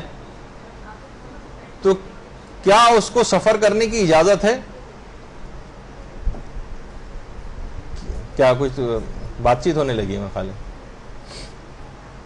یعنی اگر کسی شخص پر کچھ قضا روزے باقی ہوں پچھلے سال کے، تو آپ نے سنا تھا کہ اس کو اگلے سال سے پہلے رکھ لینے چاہیے، 5 ہی دن بالفرض رہ گئے، کیا اس کو اس بات کی اجازت ہے کہ 5 دن رہ گئے لیکن اس نے اپنے سفر کر کے، سفر میں تو آپ کو پتہ ہے روزے نہیں رکھے جا سکتے، اس سہولت سے فائدہ اٹھا لیا؟ تو علماء یہ فرماتے ہیں کہ جی ہاں، اس کے باوجود بھی یہ سفر کر سکتا ہے. یعنی اس پر سفر کرنا حرام نہیں کہ بھئی 5 ہی روزے رہ گئے تھے، تم اپنے سفر کو آگے کبھی انجام دینا، رمضان کے بعد کرنا، ابھی تو تم یہ پچھلے روزے رکھو، کیونکہ تم سفر میں روزہ نہیں رکھ سکتے ہو تو اپنے وطن میں رہتے ہی روزے مکمل کرو. علماء فرماتے نہیں یہ واجب نہیں، وہ سفر کر سکتا ہے، بس یہ ہے کہ اس کو کفارہ تاخیر دینا پڑے گا، اس بات کا اس کو خیال کرنا پڑے گا. اچھا، ایک بات اور بیان ہو جائے ابھی مستحب روزے کے سلسلے میں، کیونکہ ہم متفرق روزے بیان کر رہے ہیں یار، متفرق مسائل. کیا مستحب روزے میں میزبان کی اجازت لینا ضروری ہے؟ تو جواب ہے کہ جی ہاں، یہ مستحب ہے کہ انسان اپنے میزبان کی اجازت لے. اگر کسی کے یہاں مہمان گیا ہوا ہے تو میزبان سے اجازت لے کہ میں اگلے دن روزہ رکھ لوں، وہ اجازت دے تو روزہ رکھ لے، اجازت نہ دے تب بھی رکھ تو سکتا ہے، لیکن بہرحال اس کی بات پہ عمل کرنا زیادہ بہتر. یعنی مستحب ایک حکم ہے کہ میزبان سے مہمان مستحب روزہ رکھنے کی اجازت دے، لیکن یہ کہ 10 روز سے زیادہ کسی جگہ پہ آ گیا ہے وہ، اور یہاں پر اپنا وطن بھی ہے مثلا، اور کسی بھائی بہن کے گھر رہنے گیا ہوا ہے، تو یہ نہیں کہ ان سے جا کے اجازت لے رہا ہے، وہ کہیں گے کہ نہیں وہ رکھنے کی ضرورت نہیں، تو ہم رمضان کے روزے بھی چھوڑ دیں. یہ فقط مستحب روزے کی بات ہو رہی ہے. رمضان کے جو واجب روزے ہیں یہ تو اس میں کوئی اجازت ہو وغیرہ کا مسئلہ نہیں ہوتا. اور ویسے ایک معلومات کے حوالے سے بات عرض کر دوں کہ صوم الوصال ایک روزہ کہلاتا ہے. 2 روزے پے در پہ اس طرح سے رکھنا کہ درمیان میں کوئی افطار نہ کیا جائے، یہ اس طرح سے روزے رکھنا یہ حرام ہے. صوم الوصال حرام ہے. 2 روزوں کو اس طرح سے ملا دینا آپس میں کہ درمیان میں افطار نہ کیا جائے. تو کہیں کسی کتاب وغیرہ میں پڑھیں تو آپ کو یہ ہو کہ صوم الوصال کسے کہا جاتا ہے. اچھا، بہت سارے افراد ایسے ہوتے ہیں جو عمومی زندگی میں روزے رکھتے آ رہے ہیں. اب کیا ان افراد کو اب یاد نہیں آ رہا ہے کہ ہم نے کوئی روزے ہمارے پچھلے کوئی قضا روزہ ہم پہ ہے بھی یا نہیں, تو کیا ذمہ داری؟ یہ کچھ نہ کچھ احتیاطاً روزے پھر بھی رکھ لے. تو علماء یہ فرماتے ہیں کہ نہیں, اس کی کوئی ذمہ داری نہیں. یہ سمجھے کہ میرے ذمہ کوئی بھی قضا روزہ نہیں. قضا روزہ یقینی طور پر اسے پتا ہو کہ کوئی قضا روزہ ہے تو پھر تو نیت کر لے قضا روزے کی. لیکن اگر اس کو یاد نہیں آ رہا کہ پتہ نہیں میرا کوئی روزہ قضا بھی ہے بھی یا نہیں, یا میں نے سب رکھ لی, تو پھر وہ یہ سمجھے کہ مجھ پر کوئی بھی قضا روزہ نہیں ہے اور وہ مستحبی روزے کی بھی نیت کر سکتا ہے. یعنی اب اس کی کوئی ذمہ داری نہیں. جس شخص کو شک ہو کہ پتہ نہیں میرے ذمے کوئی قضا روزہ باقی بھی ہے یا نہیں. اچھا, اب ایک مسئلہ ایک اور پیش آتا ہے, اور وہ ہے سگریٹ کا مسئلہ. سارے مجتہدین کے نزدیک احتیاط واجب کی بنا پر سگریٹ کا پینا یہ حرام ہے اور یہ روزے کو باطل کر دیتا ہے. اور اسی طرح سے یہی دھواں جو کثیف دھواں سگریٹ کا یا اس میں سے نکل رہا ہوتا ہے بسوں وغیرہ میں سے, اس کو کوئی جان بوجھ کر اپنے اندر انہیل کر لے تو اس کا بھی روزہ باطل ہو جاتا ہے احتیاط واجب کی بنا پر. اور کوئی مجتہد ابھی تک ایسا نہیں گزرا کہ جس کی تقلید کرنا صحیح ہو اور وہ سگریٹ کو پینے کو جائز قرار دیتا ہو حالت روزہ. اچھا, پھر ایک مسئلہ یہ بھی آتا ہے کہ اگر کوئی عورت پردہ نہ کرے تو کیا اس کے روزے صحیح شمار ہوتے ہیں؟ یہ بہت سے خواتین سوالات پوچھتی ہیں. تو اگر کوئی عورت بے پردہ بھی ہو یا اس کا پردہ نامکمل ہو تو اسے امر بالمعروف کیا جائے گا, نہی عن المنکر کیا جائے گا, لیکن بہرحال اس کا روزہ صحیح ہے. اس کو بعد رمضان ان روزوں کی کوئی قضا نہیں کرنا. ٹھیک ہے, تم گناہگار تھیں, تمہیں روزے کا ثواب نہیں ملے گا, تم روزے کی روح کو نہیں سمجھی, لیکن قضا کوئی نہیں کرنی, وہ روزہ صحیح رہے گا. ایک تو یہ مسئلہ ہو. کیا حالت روزہ میں لپسٹک وغیرہ استعمال کی جا سکتی ہے؟ تو جواب ہے کہ اگر ظاہر ہے کہ پردے وغیرہ کوئی مسئلہ نہیں ہو, نامحرم سے جو اپنی زینتوں کو چھپانے کا جو مسئلہ ہوتا ہے وہ والا مسئلہ نہیں, گھر میں ہیں لگا رہے ہیں, اپنے شوہر کے سامنے لگا رہے ہیں, اپنے محرم رشتہ داروں کے سامنے لگا رہے ہیں, تو اس سے روزے پر کوئی فرق نہیں پڑتا. البتہ میک اپ کر کے اور باہر نامحرموں کے سامنے جانا وہ آپ کے روزے کے ثواب کو ختم کروا دے گا, وہ اپنی جگہ ایک معاملہ ہے. لیکن بہرحال اس سے روزے کے باطل ہونے کا کوئی تعلق نہیں ہے لپسٹک وغیرہ لگانے سے. اچھا, ایک بات اور بیان ہو جائے. پچھلی دفعہ بھی بات ہوئی تھی کہ وہ خواتین کی جن کے ہاں بچے کی پیدائش ہونے والی ہوتی اور ان کو ڈاکٹر بعض اوقات منع کرتے ہیں اور ویلڈ ریزن ہوتا کہ نہیں بھائی آپ کے لیے نقصان دہ روزہ رکھنا. ایک تو وہ ہے جو پچھلی دفعہ میں نے بتایا تھا مسئلہ کہ بھائی بہت سی خواتین جو بالکل خیال نہیں کر رہی ہوتی ہیں اور لاپرواہی میں خوب کھا پی بھی رہی ہوتی ہیں اور پھر بھی کہہ رہی ہیں کہ نہیں بچے کے لیے روزہ رکھنا صحیح نہیں. تو یہ کہاں سے صحیح نہیں, بالکل صحیح ہے, بلکہ زیادہ اچھے اثرات اس کے اوپر ہوں گے. لیکن بالفرض واقعی کوئی ایسی میڈیکل ریزن ہے کہ ڈاکٹرز بھی منع کر رہے ہیں اور واقعی اس کے ساتھ ایسا مسئلہ ہے کہ بچے کے لیے نقصان دہ,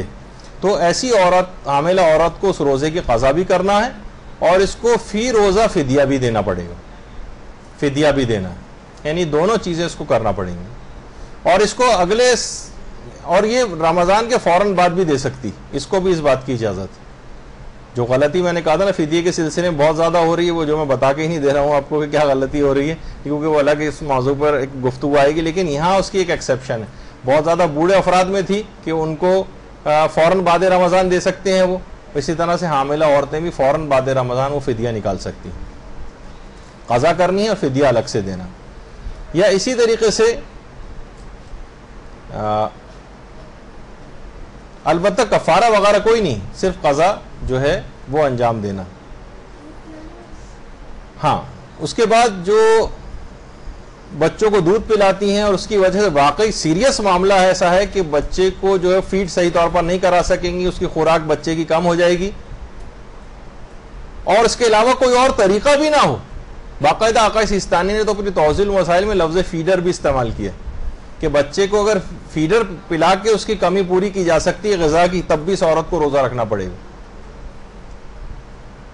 ہاں, ایسے علاقے ہیں بہت سے کہ ایسا کوئی ڈبے کے دودھ کا بھی انتظام نہیں ہے, کوئی اور دودھ کا بھی انتظام نہیں ہے, بچہ بھوکا رہ رہا ہے اور اس کا ماں جو ہے اس کی غذائیت بھی مثلا صحیح نہیں اور بچے کے لیے دودھ اور خوراک کم ہوتی چلی جا رہی ہے, تو پھر ایسی عورت کے اوپر سے روزہ معاف ہو جاتا ہے ایسی کنڈیشن میں, اور یہ چاہے تو یہ روزہ نہ رکھے. تو بہرحال یہ کہ وہ سیریس والی بات ہونی چاہیے، ایسا نہیں کہ لاپرواہی والی جو ایک صورتحال ہوتی، جیسے کہ انہوں نے کہا کہ اگر وہ فیڈر پلا کے کوئی اور بیرونی ذرائع سے بچے کی خوراک کو پورا کر سکتی ہے، تب بھی اس عورت کے لیے روزہ رکھنا ضروری ہو جائے گا۔ تو بہرحال یہ ایک دماغ میں ایک چیز رہے۔ اچھا، اسی طرح سے ایک بات اور بیان کر دی جائے کہ آپ نے اگر کسی شخص کو پتہ ہی نہیں تھا کہ میں قضا روزہ مجھ پر ہیں اور میں مستحب روزے نہیں رکھ سکتا ہوں، یہ تو اسے یہ پتا تھا کہ مجھ پر قضا روزے ہیں، لیکن یہ پتہ نہیں تھا کہ جس پر قضا روزے ہوں مستحب روزہ نہیں رکھ سکتا، تو دن میں کسی وقت اس کو کسی نے بتایا کہ بھائی تمہارا تو قضا روزے ہی تم پر باقی ہیں، تم نے مستحب روزہ کہاں رکھا ہوا ہے، تو کیا یہ کر سکتا ہے کہ اپنی نیت کو قضا روزے کی طرف پلٹ دے؟ یہ مستحب روزہ جو ابھی اس نے رکھا ہوا ہے کہ ٹھیک ہے میں مستحب روزہ نہیں کر رہا، میں اب اپنے قضا روزے کی طرف نیت کو بدل رہا ہوں، تو اس کا جواب ہے کہ نہیں، ایسا نہیں کر سکتا۔ یہ اپنے مستحب روزے کی نیت کو قضا روزے کی نیت کی طرف تبدیل نہیں کر سکتا۔ اچھا، اسی طرح سے ایک مسئلہ پیش آتا ہے، بہت زیادہ بیمار اشخاص جو کہ اپنی صحت یابی سے مایوس ہوں۔ بہت سے افراد دیکھیے ہر طرح کے سوالات آتے ہیں کہ کیا ایسے افراد جن کو پتہ ہے کہ اب میں کبھی ساری زندگی اب صحت یاب نہیں ہو سکتا، بلکہ میری زندگی اب اتنی نہیں رہی، تو کیا یہ اپنی زندگی میں اپنے ان روزوں کی قضا کروا سکتے ہیں کسی اور سے اجارے پر پیسے وغیرہ دے کے؟ تو جواب ہے کہ جی نہیں، انتقال کے بعد ہی صرف ایسا ہو سکتا ہے، اپنی زندگی میں کوئی شخص اپنے پیسے دے کر کسی اور سے اپنے قضا روزے نہیں رکھوا سکتا۔ دیکھیے ہر طرح کے سوالات ہوتے ہیں، تو اس میں یہ بھی سوال ہے۔ بہت سے افراد یہ بھی پوچھتے ہیں کہ حالت روزہ میں، کیونکہ سر ہے ہمارا وہ مثلا تیل وغیرہ جذب کر لیتا ہے، تو کیا حالت روزہ میں ہم تیل وغیرہ سر پہ لگا سکتے ہیں؟ جواب ہے کہ جی ہاں لگا سکتے ہیں، کوئی حرج نہیں ہے، تیل سر میں لگایا جا سکتا ہے۔ اسی طریقے سے بہت سارے افراد جو سر میں کلر وغیرہ لگاتے ہیں، یہ بھی پوچھتے ہیں کہ حالت روزہ میں خضاب کرنا ہے، سر میں کوئی کلر لگانا یہ جائز ہے؟ تو جواب ہے کہ جی ہاں بالکل جائز ہے۔ حتیٰ کہ چہرے پر جو کریمیں لگائی جاتی ہیں جو اپنے اندر کھال سے اندر جذب بھی ہو جاتی ہیں، ان کو بھی لگانے کی اجازت ہے۔ بہت سے افراد یہ پوچھتے ہیں کہ جناب کان میں اگر پانی چلا جائے نہاتے وقت تو کیا اس سے روزے پر کوئی فرق پڑتا ہے؟ جواب ہے کہ جی نہیں، کوئی فرق نہیں پڑتا، کان میں پانی چلا جائے تب بھی روزہ بالکل صحیح رہتا ہے۔ ایک بات اور بھی دماغ میں رہے کہ اگر مستحبی روزہ رکھنا، اولاد مستحبی روزہ رکھ رہی ہے لیکن مثلا والدین کو اذیت پہنچ رہی ہے ان کے روزہ رکھنے سے، تو اولاد کا مستحبی روزہ رکھنا حرام ہو جاتا ہے، حرام ہو جاتا ہے۔ تو اچھا، بعض اوقات یہ ہوتا ہے کہ ان کو ایسے اگر ان روزہ رکھ بھی لیا تو روزہ ان کا غلط ہو جائے گا۔ اگر والدین کو اذیت پہنچ رہی، مثلا ان کی جسمانی حالت ایسی کہ والدین کو اذیت ہو رہی، فکر مند ہوئے جا رہے ہیں کہ اس نے روزہ کیوں رکھ لیا، مستحبی روزہ، ابھی بیماری سے اٹھی ہے، اتنی زیادہ کمزور ہے، گری پڑی جا رہی ہے، چکر اس کو آتے ہیں، ان کو اذیت پہنچ رہی، تو اولاد کے لیے پھر مستحبی روزہ رکھنا جائز نہیں ہوتا، حرام ہو جاتا ہے۔ اچھا، ایک سوال لوگوں نے یہ بھی اکثر پوچھتے ہیں کہ روزے میں جو کفاروں کی رقم ہے اس سے کیا ہم کسی غریب کی شادی میں کھانا کروا سکتے ہیں؟ مثلا کھانا ہم کروا رہے ہیں، اس کے پاس کھانے کے پیسے نہیں، ہم نے کہا ٹھیک ہے ہمارے پاس بہت سارے کفاروں کے پیسے ہیں کئی سالوں کے، تو اس سے تمہارے کھانا ہو جائے گا شادی، کسی غریب کی شادی کا کھانا؟ جواب ہے کہ جی نہیں، اس کی اجازت نہیں، کسی غریب کی شادی میں کوئی کھانا وانا اس طرح سے نہیں کروایا جا سکتا۔ اچھا، اسی طرح سے اپنے کسی واجب النفقہ رشتہ داروں کو بھی جن کا نفقہ خود ہم پر واجب، کسی کا خرچہ ہم خود اٹھا رہے ہوں، تو نہ اس کو کفارے دیے جا سکتے ہیں، نہ فدیہ دیا جا سکتا ہے، اور نہ ہی فطرہ دیا جا سکتا ہے۔ تو اپنے واجب النفقہ یعنی جن کا نفقہ ہم پر واجب ہے، جن کو نان و نفقہ مہیا کرنا ہم پر واجب ہے، ہم ان کو اپنے یہ واجب چیزیں نہیں دے سکتے، نہ کفارے، نہ فدیے اور نہ فطرے۔ ہاں، ایک بات اور بیان کر دی جائے ابھی، کیونکہ اس سے پہلے روزہ توڑنے کی ایک بات آئی تھی کہ اجارے پر اگر کوئی شخص روزے رکھ رہا ہو، اجارے پر پیسے لیے ہیں اور روزہ رکھ رہا ہو، تو کیا وہ ظہر کے بعد اپنے اجارے کے روزے کو توڑ سکتا ہے؟ یہ ایک دلچسپ مسئلہ ہے، کیونکہ آپ نے اس سے پہلے سنا تھا کہ ظہر کے بعد اجازت نہیں ہوتی اپنے قضا روزوں کی، لیکن اجارے کے ذریعے جو ہم نے اپنے اوپر واجب کیا ہے روزہ، اس کو ظہر کے بعد بھی جان بوجھ کر بھی توڑا جا سکتا ہے۔ بس یہ کہ اس روزے کو رکھنا پڑے گا جو ہم نے معاہدہ کیا ہوا ہے، ظاہر ہے روزے رکھنے کا، اس کو بعد میں کسی دن پورا کر دیں، لیکن یہ کہ اجارے کے روزے کو جب چاہیں جان بوجھ کر بھی توڑ سکتے ہیں، ظہر کے بعد بھی توڑنے کی اجازت ہے۔ بہت سے روزے دار افراد ایسے ہوتے ہیں جن کے منہ سے خون آنے لگتا ہے حالت روزہ میں، تو ٹھیک ہے، اب اس خون کو تو ظاہر پی نہیں سکتے، اس کو تھوک دینا جو ہے واجب ہے، بس یہ کہ حلق سے نیچے وہ نہ اترے، لیکن اس سے روزے پر کوئی فرق نہیں پڑتا، روزے پر کوئی فرق نہیں پڑتا.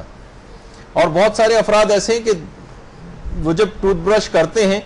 حالت روزہ میں تو منہ سے ہلکا سا خون نکل آتا ہے, لیکن اتنا معمولی سا کہ ہلکا سا ہمیں ذائقہ محسوس ہو رہا ہے اس کا, لیکن وہ ہمارے تھوک میں گھل مل کر ختم ہو رہا ہے. تو یہ جائز ہے, اس کو اگر نگل بھی لیں تو صحیح, لیکن بہرحال اگر احتیاط کرنا چاہیں تو زیادہ اچھا ہے کہ اس کو بھی پھینک دیں. لیکن اگر وہ اپنی حیثیت اپنی شکل ہی ختم کر کے رکھ دے, مستہلک ہو جائے, ہلاک ہو جائے, ختم ہو جائے, وہ خون کہیں ہمارے منہ میں نظر نہیں آ رہا ہو, تھوک میں گھل مل کے اتنا معمولی سا تھا, تو اس کو تو نگلنے کی بھی اجازت ہے, کیونکہ وہ اس کی اب حیثیت ہی ختم ہو گئی, تھوک میں گھل مل کے ختم ہو گیا. لیکن جو اس سے پہلے تصویر میں آپ نے دیکھا کہ وہ زیادہ تھا, تو پھر اس کو تو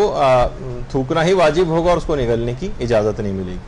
خواتین ایک چیز مسئلہ اور پوچھتی ہیں, وہ ہے خواتین اپنے نسوانی چیک اپ کے اعتبار سے. ایک مسئلہ خواتین کا آتا ہے کہ کسی گائنیکالوجسٹ وغیرہ کو دکھانا ہے اور وہ نسوانی چیک اپ کرے گی, تو حالت روزہ میں اس کو کروانے کی بھی اجازت ہے, اس سے روزے پر کوئی فرق نہیں پڑتا.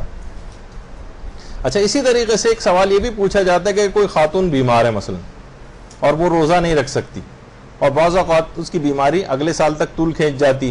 اور فدیہ وغیرہ واجب ہوتا ہے, لیکن عورتیں کیونکہ عام طور پر ظاہر ہے کماتی نہیں ہیں, اپنے شوہروں ہی کے اوپر ڈیپینڈنٹ ہوتی ہیں عام حالات میں, ویسے الگ جہاں پہ خود مختار ہیں وہ الگ بھی معاملات ہوتے ہیں, لیکن عمومی طور پر تو کیا ان کے شوہروں پر واجب ہے کہ ان عورتوں کے فدیے نکالیں اپنی بیویوں کے؟ یعنی کیا شوہر پر واجب ہے کہ اپنی بیوی کا فدیہ نکالے جو اس کو اگلے سال تک اس کی بیماری طول کھینچ گئی؟ تو اس کا جواب یہ کہ شوہر پر بیوی کا فدیہ نکالنا واجب نہیں, اور اس کے پاس اپنا بھی کوئی پیسہ نہیں ہے تو فی الحال تو اس پر سے معاف ہو جائے گا معاملہ. جب بھی کبھی اس کی اپنی ذاتی استطاعت ہوگی عورت کی, جو بیمار ہے, زخمی ہے, کوئی بھی ایسی چیز کہ اگلے سال تک یہ روزہ رکھنے کے بھی قابل نہیں, ہاں اگلے سال تک روزہ رکھ لے گی تو پھر تو فدیہ بھی نہیں ہوگا اس کے اوپر. بیمار جو ہو گئی تھی اس سال, اگلے سال کے درمیان اس کو اپنے روزے کی قضا کر لینا, لیکن اگر بیماری اگلے سال تک طول کھینچ گئی تو فدیہ اس کے اوپر واجب ہو جائے گا. تو فدیہ جو ہے وہ یہ اپنے پیسوں ہی سے نکالے گی, شوہر کے اوپر واجب نہیں ہوگا کہ بھائی اور چیزوں کی ذمہ داری بھی شوہر اٹھا رہے تو وہ فدیوں اور کفاروں کی ذمہ داری بھی اس کی اٹھائے. نہیں, یہ شوہر کی ذمہ داری نہیں. ہاں شوہر دینا چاہے, اس کا اتارنا چاہے, وہ ایک الگ مسئلہ ہے, لیکن واجبات و حرام کی بات کر رہے ہیں. اور اس کے اوپر اگر اپنی ذاتی استطاعت نہیں ہے تو اس پر فی الحال ساقط بھی ہو جائے گا, پھر جب کبھی استطاعت آئے گی تو اس کو وہ فدیہ دینا پڑے گا. اچھا, جو ابھی ہم نے کہا کہ قضا روزے اس کو رکھنے پڑیں گے اپنے, جس نے جان بوجھ کر روزہ چھوڑا اور کفارے کے روزے بھی رکھنا ہوتے ہیں, تو کیا اس میں کوئی تقدم و تاخر ہے کہ پہلے یہ قضا روزے رکھے پھر کفارے کے رکھے, یا اس کا الٹا بھی کر سکتا ہے؟ تو جواب ہے کہ جی ہاں, بالکل اجازت ہے, ان دونوں کا آپس میں کوئی تعلق نہیں, چاہے پہلے قضا رکھ لیں پھر کفارے کے رکھیں, چاہے پہلے کفارے کے رکھ لیں پھر قضا رکھ لیں, دونوں طرح سے اس کی اجازت ہے. اچھا, اب ایک چیز اور بھی ہے, ایک سوال ہے کہ اگر کسی شخص پر رمضان کا کوئی قضا روزہ ہے تو کیا وہ نظر کا روزہ رکھ سکتا ہے؟ یہ ایک سوال, یعنی کوئی نظر کر کے اپنے اوپر واجب کر لے, اس پر قضا رمضانوں کے پچھلے رمضانوں کے قضا روزے بھی اس کے اوپر ہیں, کیا یہ نظر کر کے اپنے اوپر کوئی اور روزہ واجب کر سکتا ہے؟ میرا فلاں کام ہو گیا تو میں وہ روزہ رکھوں گی, جبکہ تمہارے اوپر اپنے پچھلے رمضانوں کے قضا روزے بھی ہیں. تو آقا سیستانی اور امام خمینی فرماتے ہیں کہ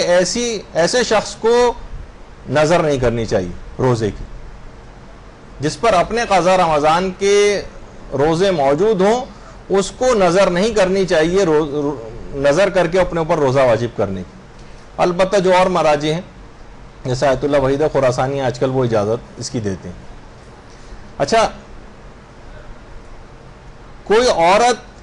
کوئی بلکہ بیوی اپنے شوہر کی اجازت کے بغیر روزے کی نظر کر سکتی ہے؟ مستحب روزے, واجب روزے میں تو شوہر کی اجازت نہیں چاہیے. یعنی وہ نظر کر رہی ہے تو اس کو کیا شوہر سے اپنے پوچھنا پڑے گا کہ کیا میں روزہ رکھ لوں؟ تو امام خمینی اور آقا خامنہئی فرماتے ہیں اس کی یہ نظر باطل ہے اگر شوہر سے اس نے اجازت نہیں لی. شوہر سے اجازت لینا چاہیے نظر کر کے اپنے اوپر روزہ واجب کرنے کی, یہ الگ سے ایک مسئلہ. اور آقا خوئی ہیں جیسے یا مثلاً آقا سیستانی ہیں, وہ یہ فرماتے ہیں کہ اگر منافی حق شوہر نہ ہو, یعنی شوہر کا اگر ازدواجی حق ضائع نہ ہوتا ہو تو وہ رکھ سکتی ہے, اور حق ضائع ہو رہا ہے تو پھر نہیں رکھ سکتی. اچھا، پھر اس کے بعد ایک بات اور بیان کر دی جائے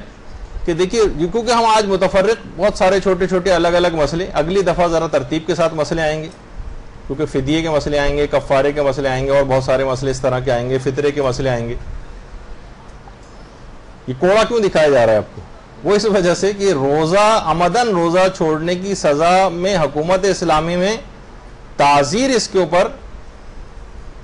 اس کو تعزیر کے طور پر ایک سزا دی جاتی،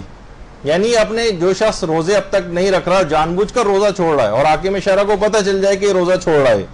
دیکھیے اور کسی چیز احکامات میں اتنی سختی نہیں دکھائی دیتی، لیکن روزہ اگر کوئی شخص اس انداز سے چھوڑ رہا ہے تو اس کو تعزیر کی جائے گی، یعنی اسے قضا اور کفارہ تو ادا کرنا ہی، قضا بھی رکھنا ہے، کفارہ بھی رکھنا ہے۔ پہلی تعزیر یہ کہ اس کو 25 کوڑے لگائے جائیں گے، تم نے کیوں روزہ جان بوجھ کر چھوڑا، روزہ رکھ لے تو صحیح ہے، دوسری دفعہ اس نے پھر روزہ نہیں رکھا، اب اس کو 25 تعزیرانے مزید لگائے جائیں گے۔ اچھا، تعزیر میں یہ ہوتا ہے کہ حاکم شرع کم اور زیادہ کر سکتا ہے اس کی حالت کو دیکھتے ہوئے، موٹا تازہ ہٹا کٹا ہے تو کہے گا ٹھیک ہے 35-40 بھی لگا دو، یعنی حاکم شرع کو اجازت، لیکن ایک اس کی جسمانی حالت کو دیکھتے ہوئے لیکن اتنا نافرمان۔ تو یہ اب دیکھیے میں فقہی مسئلہ بتا رہا ہوں، اگرچہ قابل عمل اب تک نہیں ہوتا ہے آج کل، تو حاکم شرع کو تو خیر اس بات کی اجازت ہے کہ تعزیراً کم اور زیادہ کوڑے کر سکتا ہے۔ تیسری دفعہ بھی اس نے اگر توبہ نہیں کی، باز نہیں آیا اور جان بوجھ کر اس نے اپنے روزوں کو چھوڑا، تو پھر اسلامی حکم یہ ہے کہ یہ قتل کیا جائے گا۔ لیکن بہرحال حکومت اسلامی کو نہ صرف کسی شخص کو اجازت نہیں ہے، صرف حکومت اسلامی کو، جس کو پتہ چل جائے کہ اس شخص نے بلا عذر شرعی جان بوجھ کر جو ہے روزے کو چھوڑا، اور جہاں قوانین اسلام کا نفاذ اس طریقے کا ہو اور وہاں پہ امپلیمنٹ ہو رہی ہوئی چیزیں، حاکم شرع کی حکومت ہو اور یہ یقینی ذرائع سے اطلاع مل جائے، تو پھر یہ ایک اسلامی حکم وہاں پر آ جاتا ہے۔ اچھا، اب ایک مسئلہ، بس آخری مسئلہ یہ، اس کے بعد تو اتنا وقت بھی ہمارے پاس نہیں بچے گا۔ اگر کوئی شخص یہ جو 60 روزے رکھنے کا مسئلہ تھا کہ جو شخص جس نے اپنے جان بوجھ کر روزے چھوڑے ہوں وہ 60 روزے رکھے یا 60 مسکینوں کو کھانا کھلائے، اب اگر کسی شخص میں 60 روزے رکھنے کی ہمت نہیں، بھائی ہم سے نہیں رکھے جاتے، رکھنے ہوتے تو ہم ایک ایک ہی نہ رکھ لیتے اس کے اندر کہ ایک کے بدلے 60 روزے رکھ رہے ہیں، اور نہ اتنے پیسے ہیں کہ 60 مسکینوں کو کھانا کھلا سکیں، تو سب سے پہلی بات تو علماء یہی کہتے ہیں کہ جب آپ اتنے کمزور تھے تو آپ کو اللہ میاں سے ٹکر لینے کی کیا ضرورت تھی، یعنی نہ آپ 60 روزے رکھ سکتے ہیں، نہ 60 مسکینوں کو کھانا کھلا سکتے ہیں، اور اللہ کی مخالفت کر کے اس سے جو ہے ٹکر لینے چلے ہیں، اس کے قانون کی مخالفت کر کے، تو چلیں بہرحال نہ 60 روزے رکھ سکتے ہو، نہ 60 مسکینوں کو کھانا کھلا سکتے ہو، تو پھر بس وہی ہے جو اس سے پہلے بیان ہوا تھا کہ اپنی حیثیت کے مطابق صدقہ دے دیں، اپنی حیثیت کے مطابق، اور ایک استغفار کر لیں سچے دل سے، تو پھر کوئی مسئلہ نہیں رہے گا۔ لیکن بعد میں کبھی اگر ادائیگی آپ ان چیزوں کی کر سکیں گے، 60 مسکینوں کو کھانا کھلانے کے آپ کے پاس پیسے آ گئے، یا 60 مسکینوں یا 60 روزے رکھنے کی ہمت آپ کے اندر پیدا ہو گئی، تو آپ کو روزے رکھنے پڑیں گے، مسکینوں کو کھانا کھلانا پڑے گا۔ لیکن اگر یہ دونوں چیزیں نہیں کر پاتے تو آیت اللہ خامنئی خاص طور پر، اور آیت اللہ ناصر مکارم شیرازی بھی اس کے اندر شامل ہیں، وہ فرماتے ہیں کہ پھر اس پر سے تکلیف ساقط ہے، اور کوئی کفارہ وغیرہ بھی آئندہ زندگی میں اس پر لازم نہیں ہوگا۔ علماء، زیادہ تر علماء تو فرماتے ہیں کہ اس پہ دوبارہ وہ چیزیں کرنی پڑیں گی، اگر اس میں حیثیت آ گئی جسمانی طور پر، یا حیثیت آ گئی کھانا کھلانے کی، تو کھانا کھلائے گا یا روزے رکھے گا۔ لیکن آیت اللہ خامنئی یہ فرماتے ہیں کہ نہیں، اگر اب اسی وقت کا مسئلہ ہے، اگر یہ ابھی نہیں رکھ پا رہا اور ابھی اس پر سے اس کے پاس پیسے نہیں ہیں، جسمانی صحت نہیں ہے، تو اس پر سے تکلیف شرعی ساقط ہو جائے گی، اور کفارے کا دوبارہ اس کے اوپر آنا لازم نہیں ہوگا، وہ چیزیں معاف ہو جائیں گی۔ تو بہرحال آج کی حد تک گفتگو یہاں پر آج ہم روک رہے ہیں۔ سوالات کا ایک انبار یہاں پہ مجھے آپ لوگوں کا ماشاءاللہ نظر آ رہا ہے، لیکن واقعی روزے کے مسئلے ہیں بھی اتنے زیادہ، جیسے میں نے کہا کہ ابھی پچھلے ہم نے بیان کی، آج اگلی کلاسوں میں اور اس کے بعد بھی شاید 8-9 گھنٹے کے فقہ مسئلے اور رہ جائیں، تو وہ آپ اپنے طور پر اب دیکھیے، ابھی یہ ہمیشہ ایک بات اور دماغ میں رکھ لیں کہ جب کوئی بھی تقریر کرنے والا جب کنکلوڈ کر رہا ہوتا ہے تو اس کے آخری والے جو باتیں ہیں وہ بھی توجہ کے ساتھ سننی چاہیے، اور اس سے کیا ہوتا ہے، ہو سکتا ہے کوئی اہم بات میں بیان کرنے جا رہا ہوں تو وہ میرا بھی اب دل نہیں چاہے گا اس کو بیان کرنا. تو اب آپ کوشش یہ کریں کہ کسی بھی اعتبار سے توضیح المسائل کا مطالعہ کریں، یا مدرسے کی طرف سے ابھی مجھے پتہ نہیں ہے، میں ابھی جا کے معلوم کروں گا کہ ایک ہم نے خاص ایک آپ لوگوں کو وہ دیا تھا ایک سوال نامہ کہ آپ کی رمضان اور روزے کی معلومات کتنی ہیں، اس کو اگر آپ واقعی کتابوں سے نکال کر علماء سے پوچھ کے اگر اس کو آپ بھریں تو آپ کو بہت زیادہ فائدہ ہوگا. اور کتابچوں میں خاص طور پر جو ہمارے ڈسٹینس لرننگ کے بکلیٹس ہیں اس کے اندر روزے کے جو احکام ہیں، روزے کے احکام وہ تقریباً 350-400 فقہی مسئلے، صرف چھوٹے چھوٹے سوال ٹرو اور فالس کی صورت میں جو ہیں وہ آپ 300-400 مسئلے ایسے ہی ورق گردانی کرتے ہوئے اگر آپ وہ کتابچے خرید لیں یا آپ کے پاس موجود ہو تو اس میں روزے والے سیکشن کو نکال کے 10-10 سوال تقریباً ہر کتابچے کے اندر ہیں، تو اچھے خاصے سوال آپ کے کور ہو جائیں گے اور آپ کو بہت سی معلومات، نئی انفارمیشن مل جائے گی. لیکن صرف اس کی حد تک نہیں کہ یہاں پہ کیونکہ بیان نہیں ہوئے تو ظاہر ہے ہم کیا کرتے نہیں، ابھی بھی علماء کے کیسٹس موجود ہیں، کتابیں موجود ہیں، توضیح المسائل ہے، استفتاءات کی کتابیں ہیں جو اردو میں ہیں، وہ آپ بھی لے کر پڑھ سکتی ہیں. تو آج کی حد تک گفتگو یہاں پر روک رہے ہیں. وصلی اللہ علی محمد وآلہ الطیبین الطاہرین.